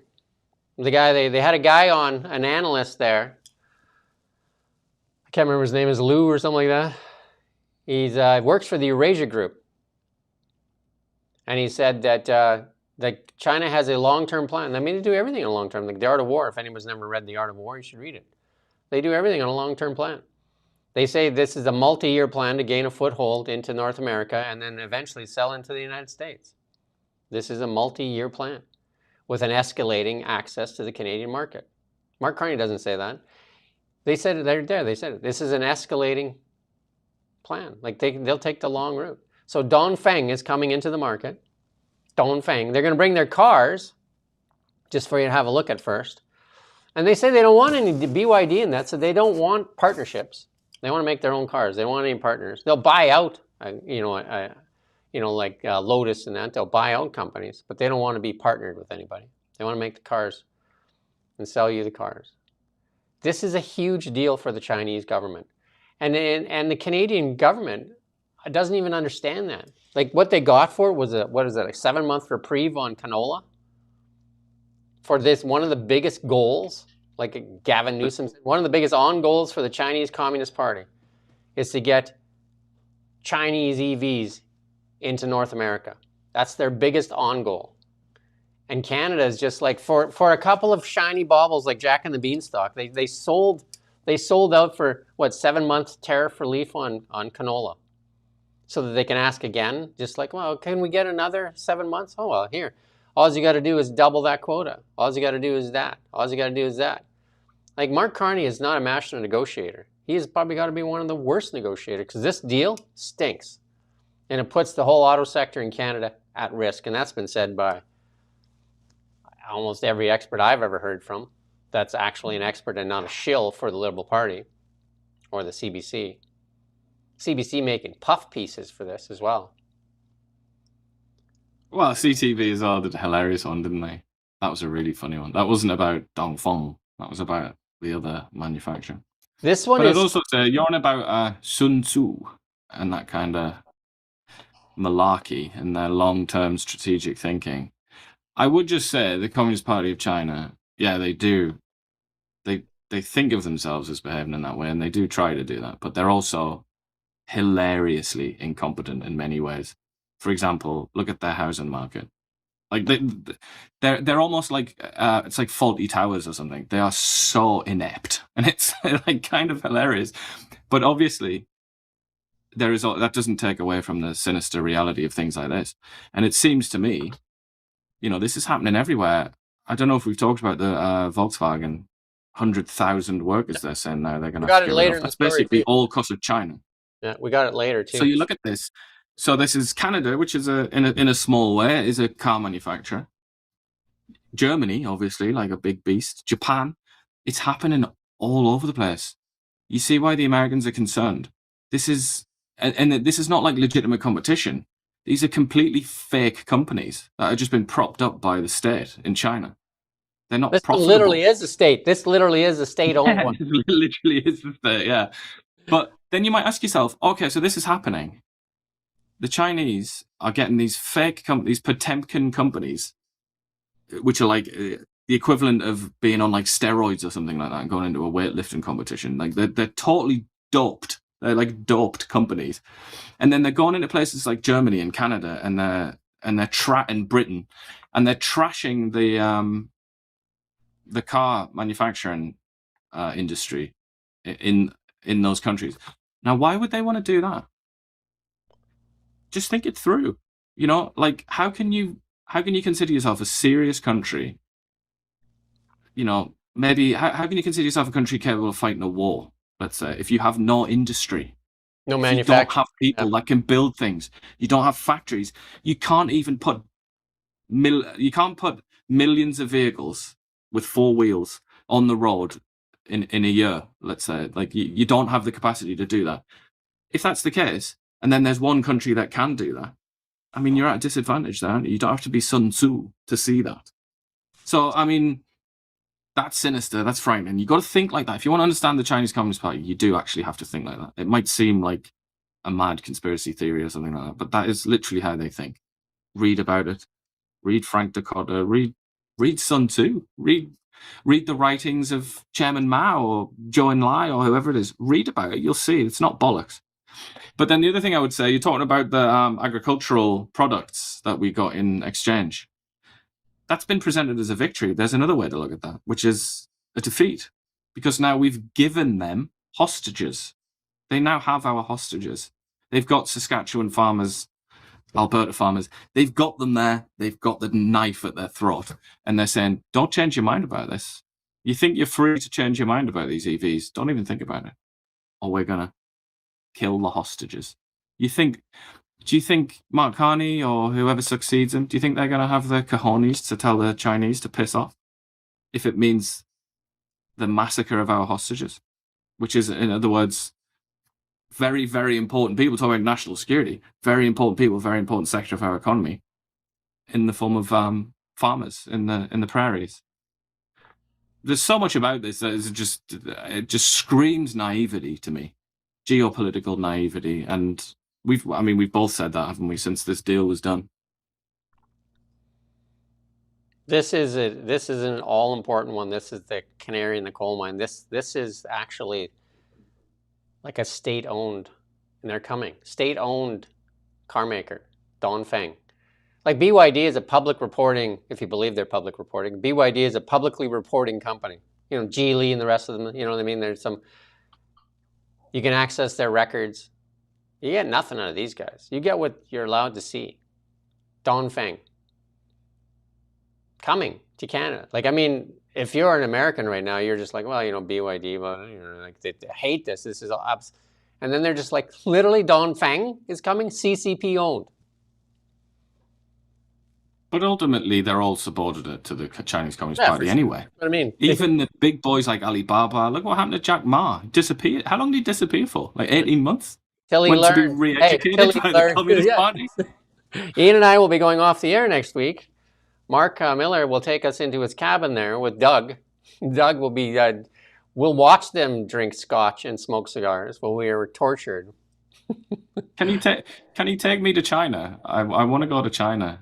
And I don't want Dongfeng. I want Maofeng. I want Maofeng tea. Take me on a tour of China, please, communists. And re-educate me.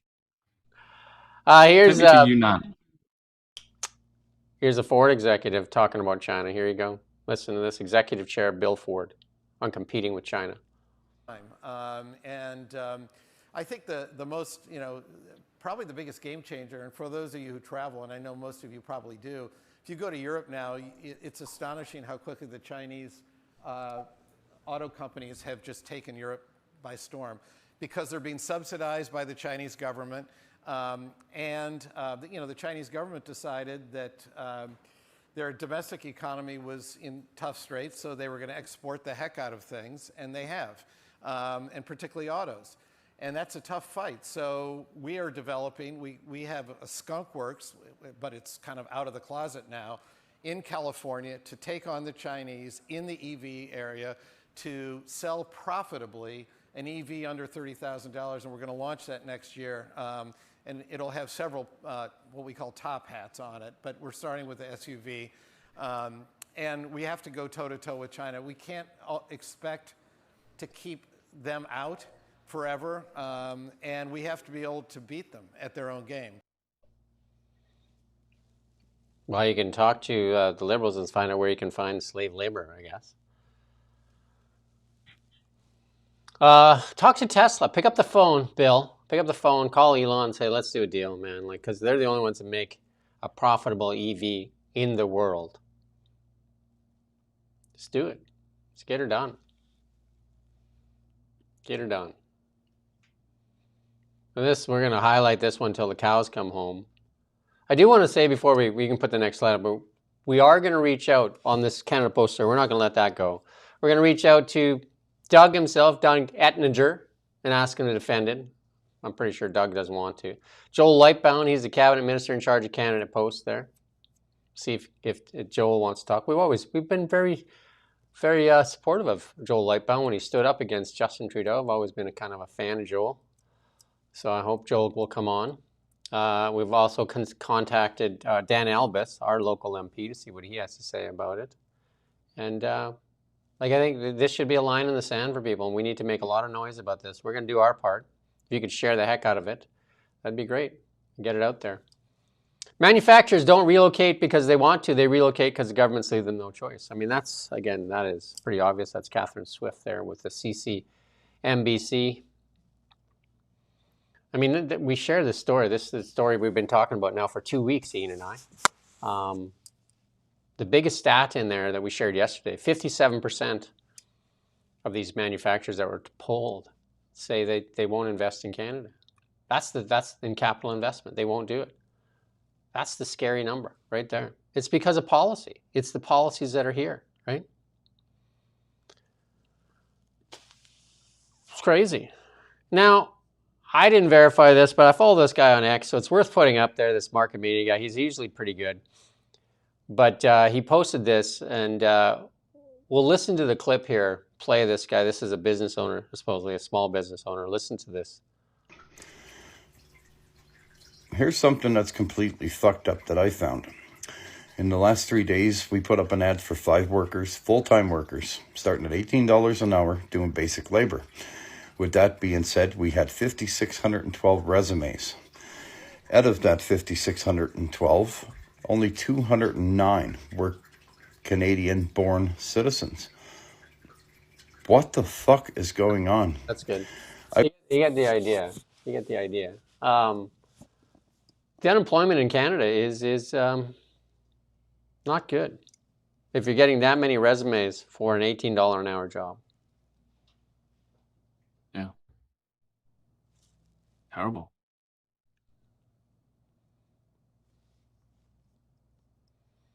Here's Gadsad. We've reached out to him too. We're trying to get him on. And he said he's leaving Canada. He's got a few posts on that, and he didn't like the tax bill. It sounds like he's going anyway. Because he said Canada, like the tax burden is too high here. You know, people always say we got to tax the rich, but the rich in Canada, the rich is the middle class, right? The people are making like north of 70 grand, right? That's the rich in Canada. The rich in Canada, they can't afford to buy meat. They can't afford to put meat on the table. That's the rich in Canada that they're targeting. Because the rich have protected their assets. You know, the ones that have the multi-billions of dollars, millions, 100 decamillions or whatever you want to call it. They figured out ways to get around this. And then the corporate elite, they bleed the taxpayer. They've actually figured out a way to take more from the taxpayer. Yeah. And then this is another, the food professor put this, I didn't put the clip in here, but this is the one where he's saying it's systemic as well, like this alleged collusion and price fixing. We're seeing it. We saw it in bread, now we're seeing it in beef. It's all these oligopolies. These oligopolies need to stop. I don't think I put the clip in, or maybe I have it later. The clip is like, you know, the Americans can't access this banking environment. There's too many hurdles in the way. I think we talked about it yesterday. It's crazy. And Olivia Chow, one of the best mayors in Canada, isn't she? Isn't Olivia Chow the best mayor in Canada? Isn't she like the dancing queen? Doesn't she have that title? Well, look at this. Toronto plummeted from first to all the way down to 412. That's a fall from grace, no? Hey, wouldn't you say? I can't believe it's even that high.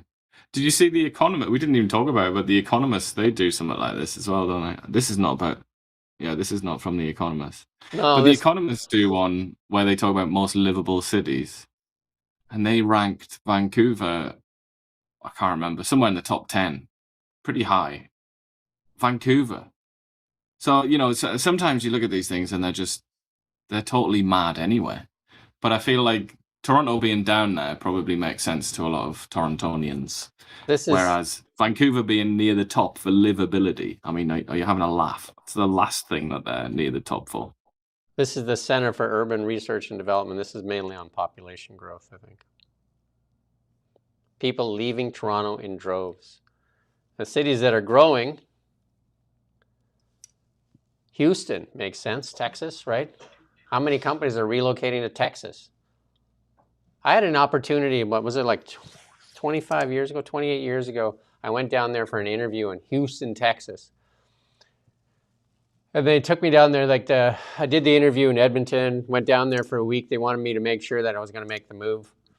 And the dollar was kind of like not doing very well at the time either. I went down there for a week in Houston. What a big city. And Edmonton was like a small town compared to Houston. And the job, in a young family at the time, the job would have been, as an accountant, would have been going to 6 different countries, consolidating financial statements. They made anti-lock brakes for aircraft. Would have been a hell of a job for me. I would have been gone for 6 months of the year. And some of the countries were Russia, a lot of in South America and different places like that. So that would have been my job.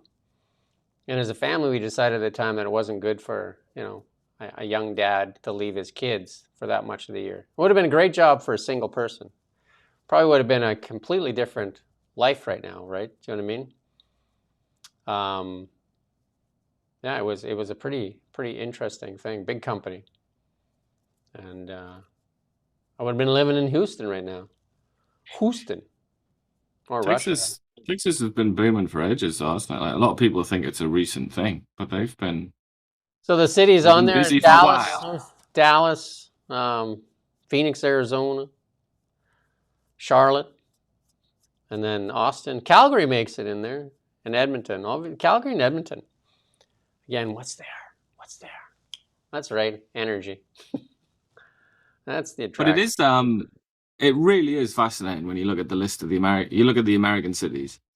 This migration to what they call the Sun Belt is immense. It's going to have huge ramifications. This is going to echo through the 21st century, I think. Because Americans are they just love sunshine. Oh, well, humans do, really, don't they? And they're just going to places like Arizona and Atlanta and places like that, aren't they? They're just and Texas, obviously. They're just abandoning the colder places and the gloomier places and choosing to live there. Someone in Alberta Beef said, regrets, Jim. I'm just like, well, it would have been a different lifestyle. But I mean, at the time, it was the decision was made for the family, not for me. It would have been a great opportunity for me as a young accountant.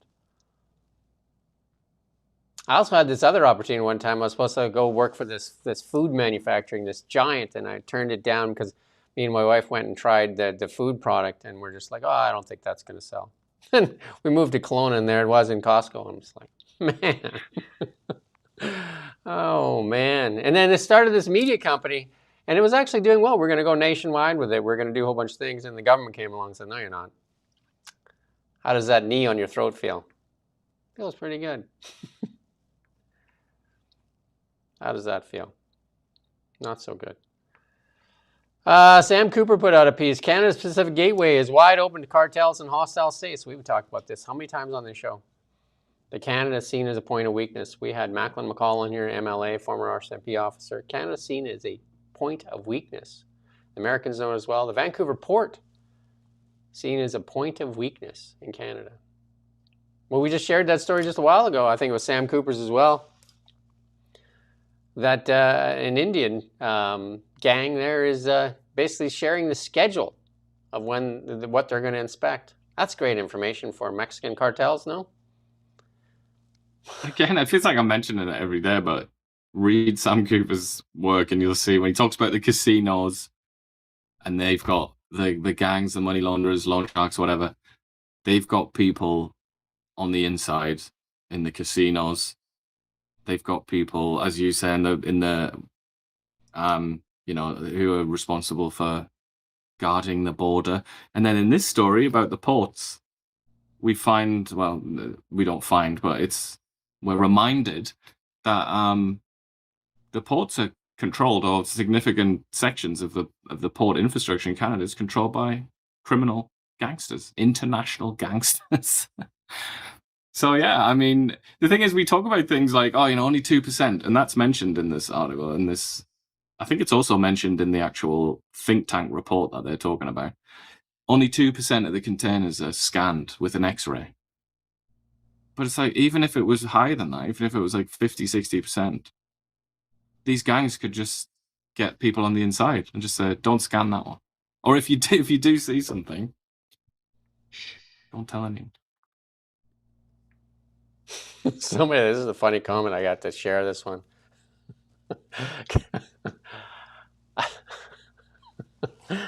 Sorry, I thought that was the funniest. Oh my, I got to get past it here. Which comment? I can't see. Kelp for test. It's cheaper to drill out a coin than buy a washer. Seriously, you take a quarter. It's cheaper to drill out the quarter than to buy a washer. Think about that for a second.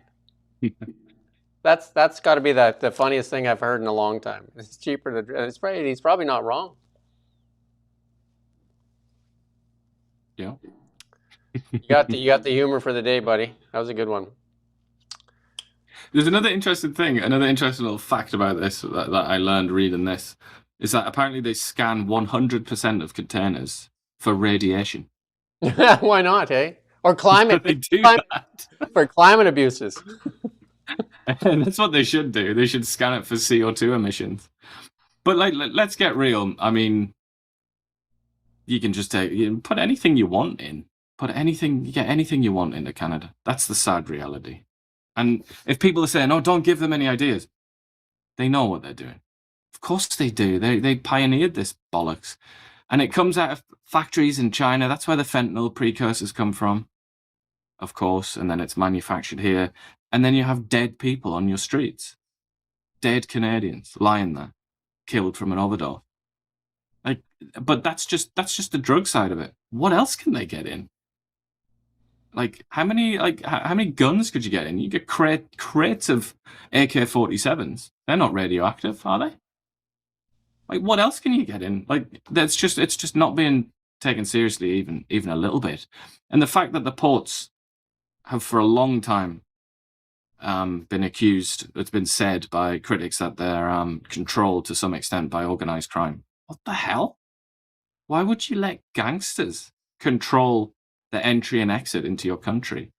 Again, what kind of government do we have here? Government's number one job, protect the people. Do you feel protected? To paraphrase Bane from Batman, do you feel protected? We're going to ask you to help us out. If you want us to get more answers, because we're truth seekers, and you're here. You're likely here because you're a truth seeker as well. So you can help us. We can show you what the power of voice is and how concerts help. So we're going to tell you who we're going to ask for an interview, and then you can send an email after that, and we'll give you the email address, and we're going to say to David Eby, to whoever we want to talk to. Then you can just swamp them with requests. You can say, why won't you go on the Really Big Show? Why won't you go on the Really Big Show? Why won't you go on You need to answer. We're an accredited media according to their own standards. They do not own the information. They stand at podium and lie to you constantly. They need to face real questions. And provide answers to the people that matter, you, the voter, because you matter. And here's what Ian was talking about earlier. Volkswagen, after announcing and slashing 100,000 jobs with the German economy, facing a deepening recession crisis, people asking the obvious question, how can the government continue to afford to give Ukraine money? That's a question that should be asked in Canada as well, as half the population in Canada can't meet its monthly obligation, $200 away from it. record lineups at food banks, 11% below the poverty line, and people can't afford meat. And yet we continue to give away money, and they stand at the podium with all that virtue and hauteur. Hey?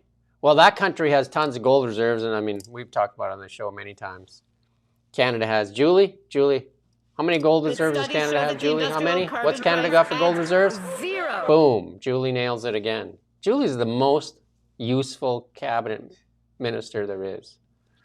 Yeah. Julie's carrying the load for everybody else. Gary, is Gary there? Gary needs to go on a diet because he's steadily eating cabbage. Anyway, let's listen to this clip here on Volkswagen. The German government is faced with many construction sites, and the government of Friedrich Merz struggles to close them. And so, the current heatwave is not the only cause of massive headaches for the population. Since the self-imposed sanctions of the EU against Russia because of the war in Ukraine and the repeated closure of the Strait of Hormuz, the German economy is in a deep recession. The closure of the VW plants and the dismissal of 100,000 workers is a declaration of the government's bankruptcy. Money for rearmament is available, but the major challenge is securing jobs. When it comes to rebuilding Germany economically, a necessary first step. Enough. That's good enough. They literally demolished their energy on purpose. Angela Merkel and Merkel decide, let's blow them up. And then they videotaped it to actually add to the virtue signaling. Just like, see? Look at that. Hey, look what we did. We are so smart. I mean, not just that, but they like Canada's doing, they gave hostages to China. And they just relied on China, and now they're being eaten by China. And there's not much that they can do about it. God bless them. I would also point out its context for those curious folks out there. Press TV is an Iranian propaganda network, so don't. Well, don't. Oh, this is not untrue, obviously, on this occasion, but just if you want to keep your wits that's why we about only you had a in little line. bit there. That was why we just had a taste there of what they're saying. It's like they literally destroy their economy, and this is the economy that Mark Carney and the Liberals want us to join. This economy that's driving into the ditch, like literally in the ditch. Thank you to, I think it's L8 or something like that. L8, LJ89. I can't do those names. LJ says he would proudly lobby for this show, an American. We want to go to Washington, so can we hold you to that? Because we want to go to Washington. We've talked to Tell your congressman. Tell your congressman that the really big show is coming down there because we're going to prove that we can get more access in the United States to power than we can here in Canada. Isn't that wild? It's crazy, isn't it? Remember the media, remember this, and remember this when they virtue signal and tell you that you suck and everything, and that, like, we're Maple MAGA and all these names they put on us. Their big religious cult leader for the climate religion was none other than Billy Gates. Billy. Even Warren Buffett said, I don't want nothing to do with Billy anymore. Bill Gates, the climate scientist. Bill Gates, the COVID expert. Bill Gates, the what do you want to call that? Very interested in the opposite sex.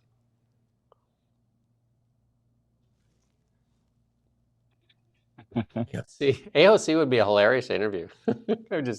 She would be absolutely hilarious. Maybe we could get her in a corridor or something and ask her a question. I would say this is such a strange coincidence because I'm reading a book right now in which the Gates Foundation features talking about it, the Bill and Melinda Gates Foundation, talking about all the money it spent on vaccines in Africa and elsewhere, and how Warren Buffett was a massive donor. And I think they named one of the vaccines or something like that after him because he was such a massive, mega donor.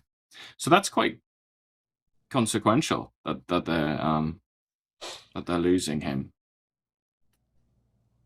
I'm just telling you, all these people they prop up and all the ones they target.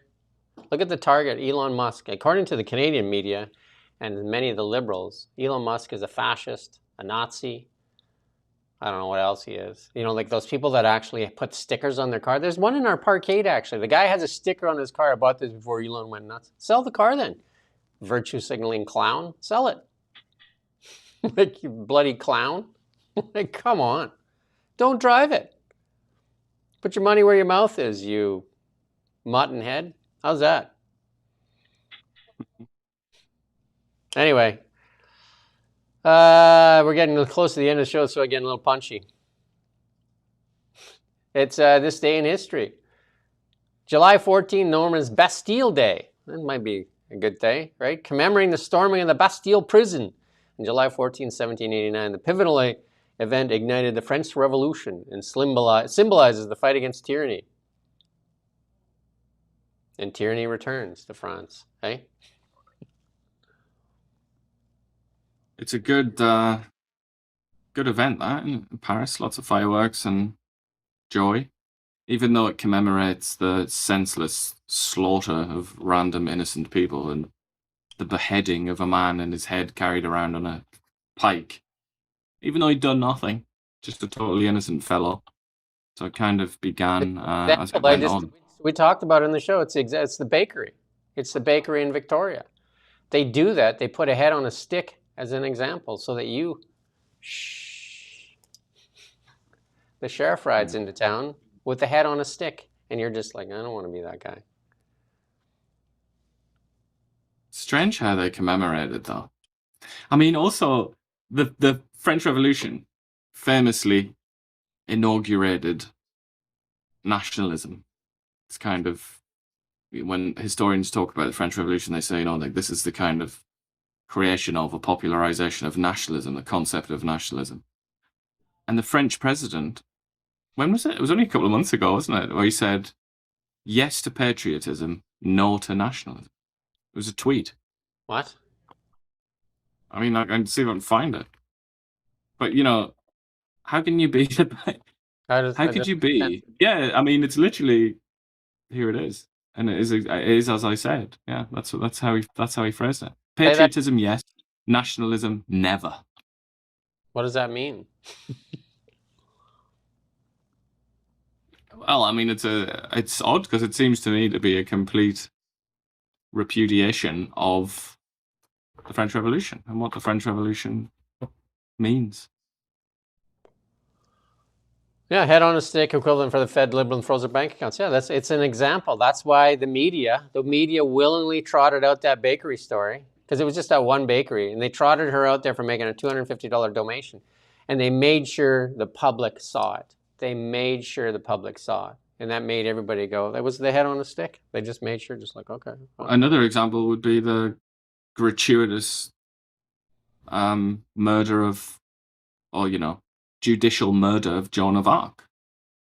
Yeah. Many examples of this. If we want to keep it French, Tamara Litch and Chris Barber. Look how they look at the extent they're going to punish them. Still, what is it, like 4 or 5 years later? Like the extent they go to punish them for parking violations and noise violations. Exemplary justice, yeah, and it goes back. It goes back many years. The only way you're going to get accountability in this nation is if you change this government out. They will never hold themselves accountable. Remember that. They will never hold themselves accountable. And you got to make sure you elect a government that will focus on accountability. That was part of the Trump plan there, right? And they did some of it. Some of it people are pushing back that they didn't do enough.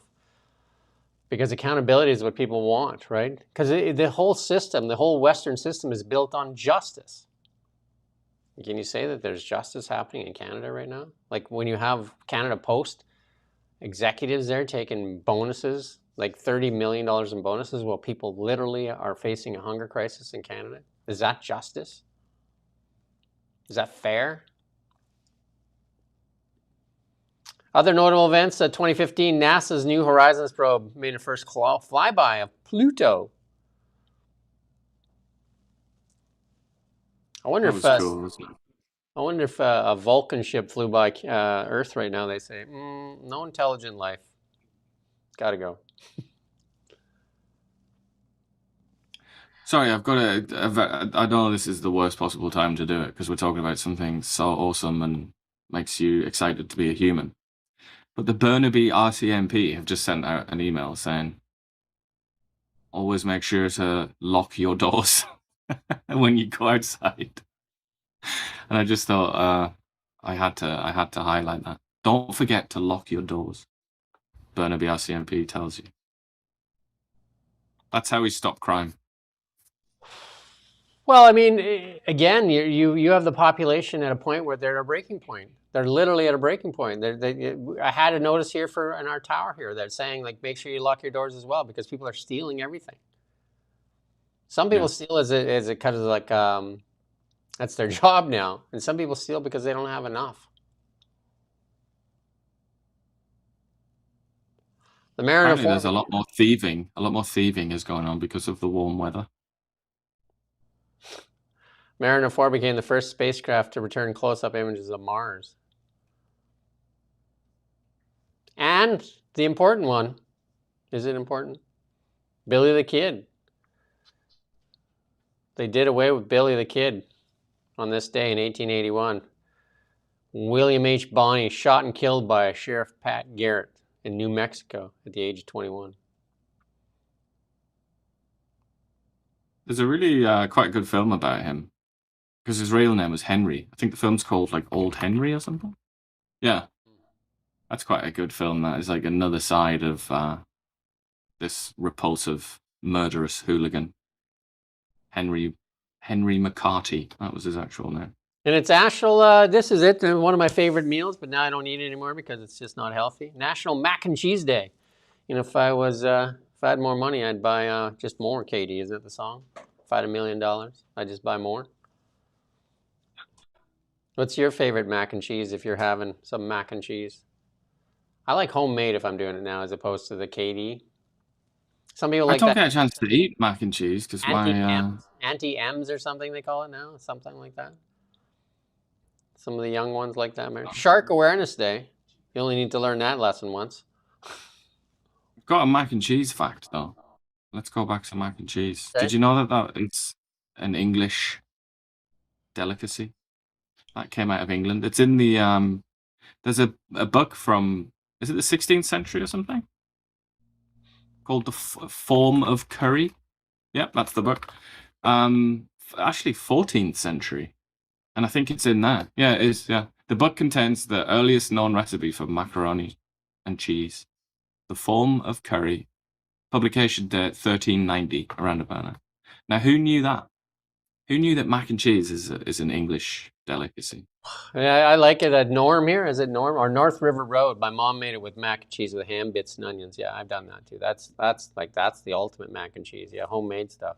That's the good stuff. Shark Awareness Day. World Chimpanzee Day. I think they're all working in the bureaucrats. They're all working there. Ooh. Cow Appreciation Day. Most people can't afford a cow these days or a steak. National Tape Measure Day. How did they come up with a day like that? It's National Tape Measure Day. What? Because some company, whoever it is that makes them, who makes tape measures, they probably invented it, didn't they? And here we are. And this one I do support, National Nude Day. Full support of that day. All Pandemonium Day. That's the alternative. We actually heard... You're asking for pandemonium there, aren't you? The Desert Fox said when I said National Nude Day, he said, nice. He's like, nice. He's not that kind of fox. Well, as we're being punchy, so at noon, is it noon? Whether that Renee's on? Noon. So I'm back at noon with Renee Merrifield. Great show. Best political commentary show on the net. This is a news show, by the way. Sometimes it seems like a comedy. But we're going to leave you with some comedy. Look at the two vests. It's two guys, two-gun kids. Or what you call it, Western. I think we're like the, I don't know, you probably never watched. Have Gun Will Travel, Richard Boone. Gunslingers? No? I've certainly heard of it, but I never watched it. Maybe How the West Was Won with the vests. Yeah. Boy vests. Tombstone would be another. That's a more recent film. vest I thing think is there's quite a lot of vest wearing in Tombstone, isn't there? The vest is a pretty snappy look, I think. Somebody said, Diane says we look great. There you go. The vest. You got to do the vest more. The vest is snap. I need to have a bottle of red, so that or a notepad, so I can look like a worker. I think I've got one. Maybe put an armband on one side, a black armband on the other side. You can be a bankster. We got one thing. We'll leave you with this Friends comment here. This is a spoof. We'll play it though. At first, you lied, right? Then you lied about lying. Okay? Then you lied about lying about lying. Okay? So before you lie about lying about lying about lying about lying. There you go. Is it lying if you just make stuff up? Is it just the new reality? Is that how you spin it? It's just my reality. Is that how Justin Trudeau said that? She experienced it differently. Well, the elbow to the face. Yeah, she experienced it differently. That's one way to excuse elbowing a woman in the face. Experienced it differently. There you go. Yeah, somebody's getting a line from Tombstone there. Val Kilmer is absolutely amazing in that film, isn't he? Such an impressive performance from Val. He's not somebody that's usually spoken about as being a great actor, but well done, Val. That's our show. That's it. That's all we got. You know what? We're back tomorrow morning, though. We're back tomorrow morning, 9 a.m. PST. Neither rain nor snow, no sleet. Isn't it the Canada Post motto? I think it's U.S. Post. Slow, no dead of night will keep us from our mission. Something like that. We'll be here. I think that is the U.S. one. Yeah. Because the Canadian one is, we suck at what we do, but we take bonuses. Because that's what we do. We believe in the bonus, but not for the workers. Not them. They don't get nothing. Just for the elite. Nick in Big Valley, yeah. That was my, that reminds me of all the people that are listening out there in Midway and Greenwood, Grand Forks. I got some friends out there listening. Nick, a buddy of mine, it was, you would say that name, Nick from Big Valley. Big Valley. I think, was it the people on the Big Valley? Audra was the good-looking girl. Audra, I think. Nick was the tough guy. Jed or Jethro or Jared. Jared was the smart guy. I can't remember the other guys. Bonanza. There you go. Yeah. All the people out there and everywhere across Canada, especially the people struggling right now, struggling to make ends meet and then keep giving more. Keep giving more. And they don't have more to give, yet that the elite take more. It's just abysmal. You want accountability? You got to change the government. That's the only way you're going to get accountability. That is the only way. This government refuses accountability. They refuse to come on with Ian and I. What's that? That's ridiculous. We did the accreditation process with them, so they accredited us. Now then, how about talking to us, right? How about that? That's it. Cheers. Thanks for watching The Really Big Show. And Now Media. And share this far and wide. Literally, share it like crazy. Like a wildfire. Like a virus. Rifleman, good show. Love The Rifleman. But I think the favorite show... So many good westerns. The favorite... You know, Clint Eastwood... there was that one... I mean, there's so many good Clint Eastwood movies. I was really taken by that. Someone said I look like Clint Eastwood and take my glasses off. I think I should try to do without glasses if I want to look like Clint. Get a Magnum. High Plains Drifter, one of my favorite westerns. Because that's a revenge story, right? Justice. High Plains Drifter. Unforgiven? Unforgiven, another good one. That's an amazing film, man. Clint Eastwood and Burt Reynolds were told that they can't act, and one had too big of an Adam's apple. They did okay. It's kind of like Jim and Ian, you know? That we're Maple MAGA. We're going to just turn it into syrup. Anyway, cheers. We're just rambling here now. We'll see you tomorrow morning, 9 a.m. PST. And for those that come back for the Renee Merrifield one, it's in a few 45 minutes or so. at 12 o'clock noon. High noon, as they say. High noon, we'll be on the street bringing you. Another good film. Yeah, there you go. High noon. Cheers.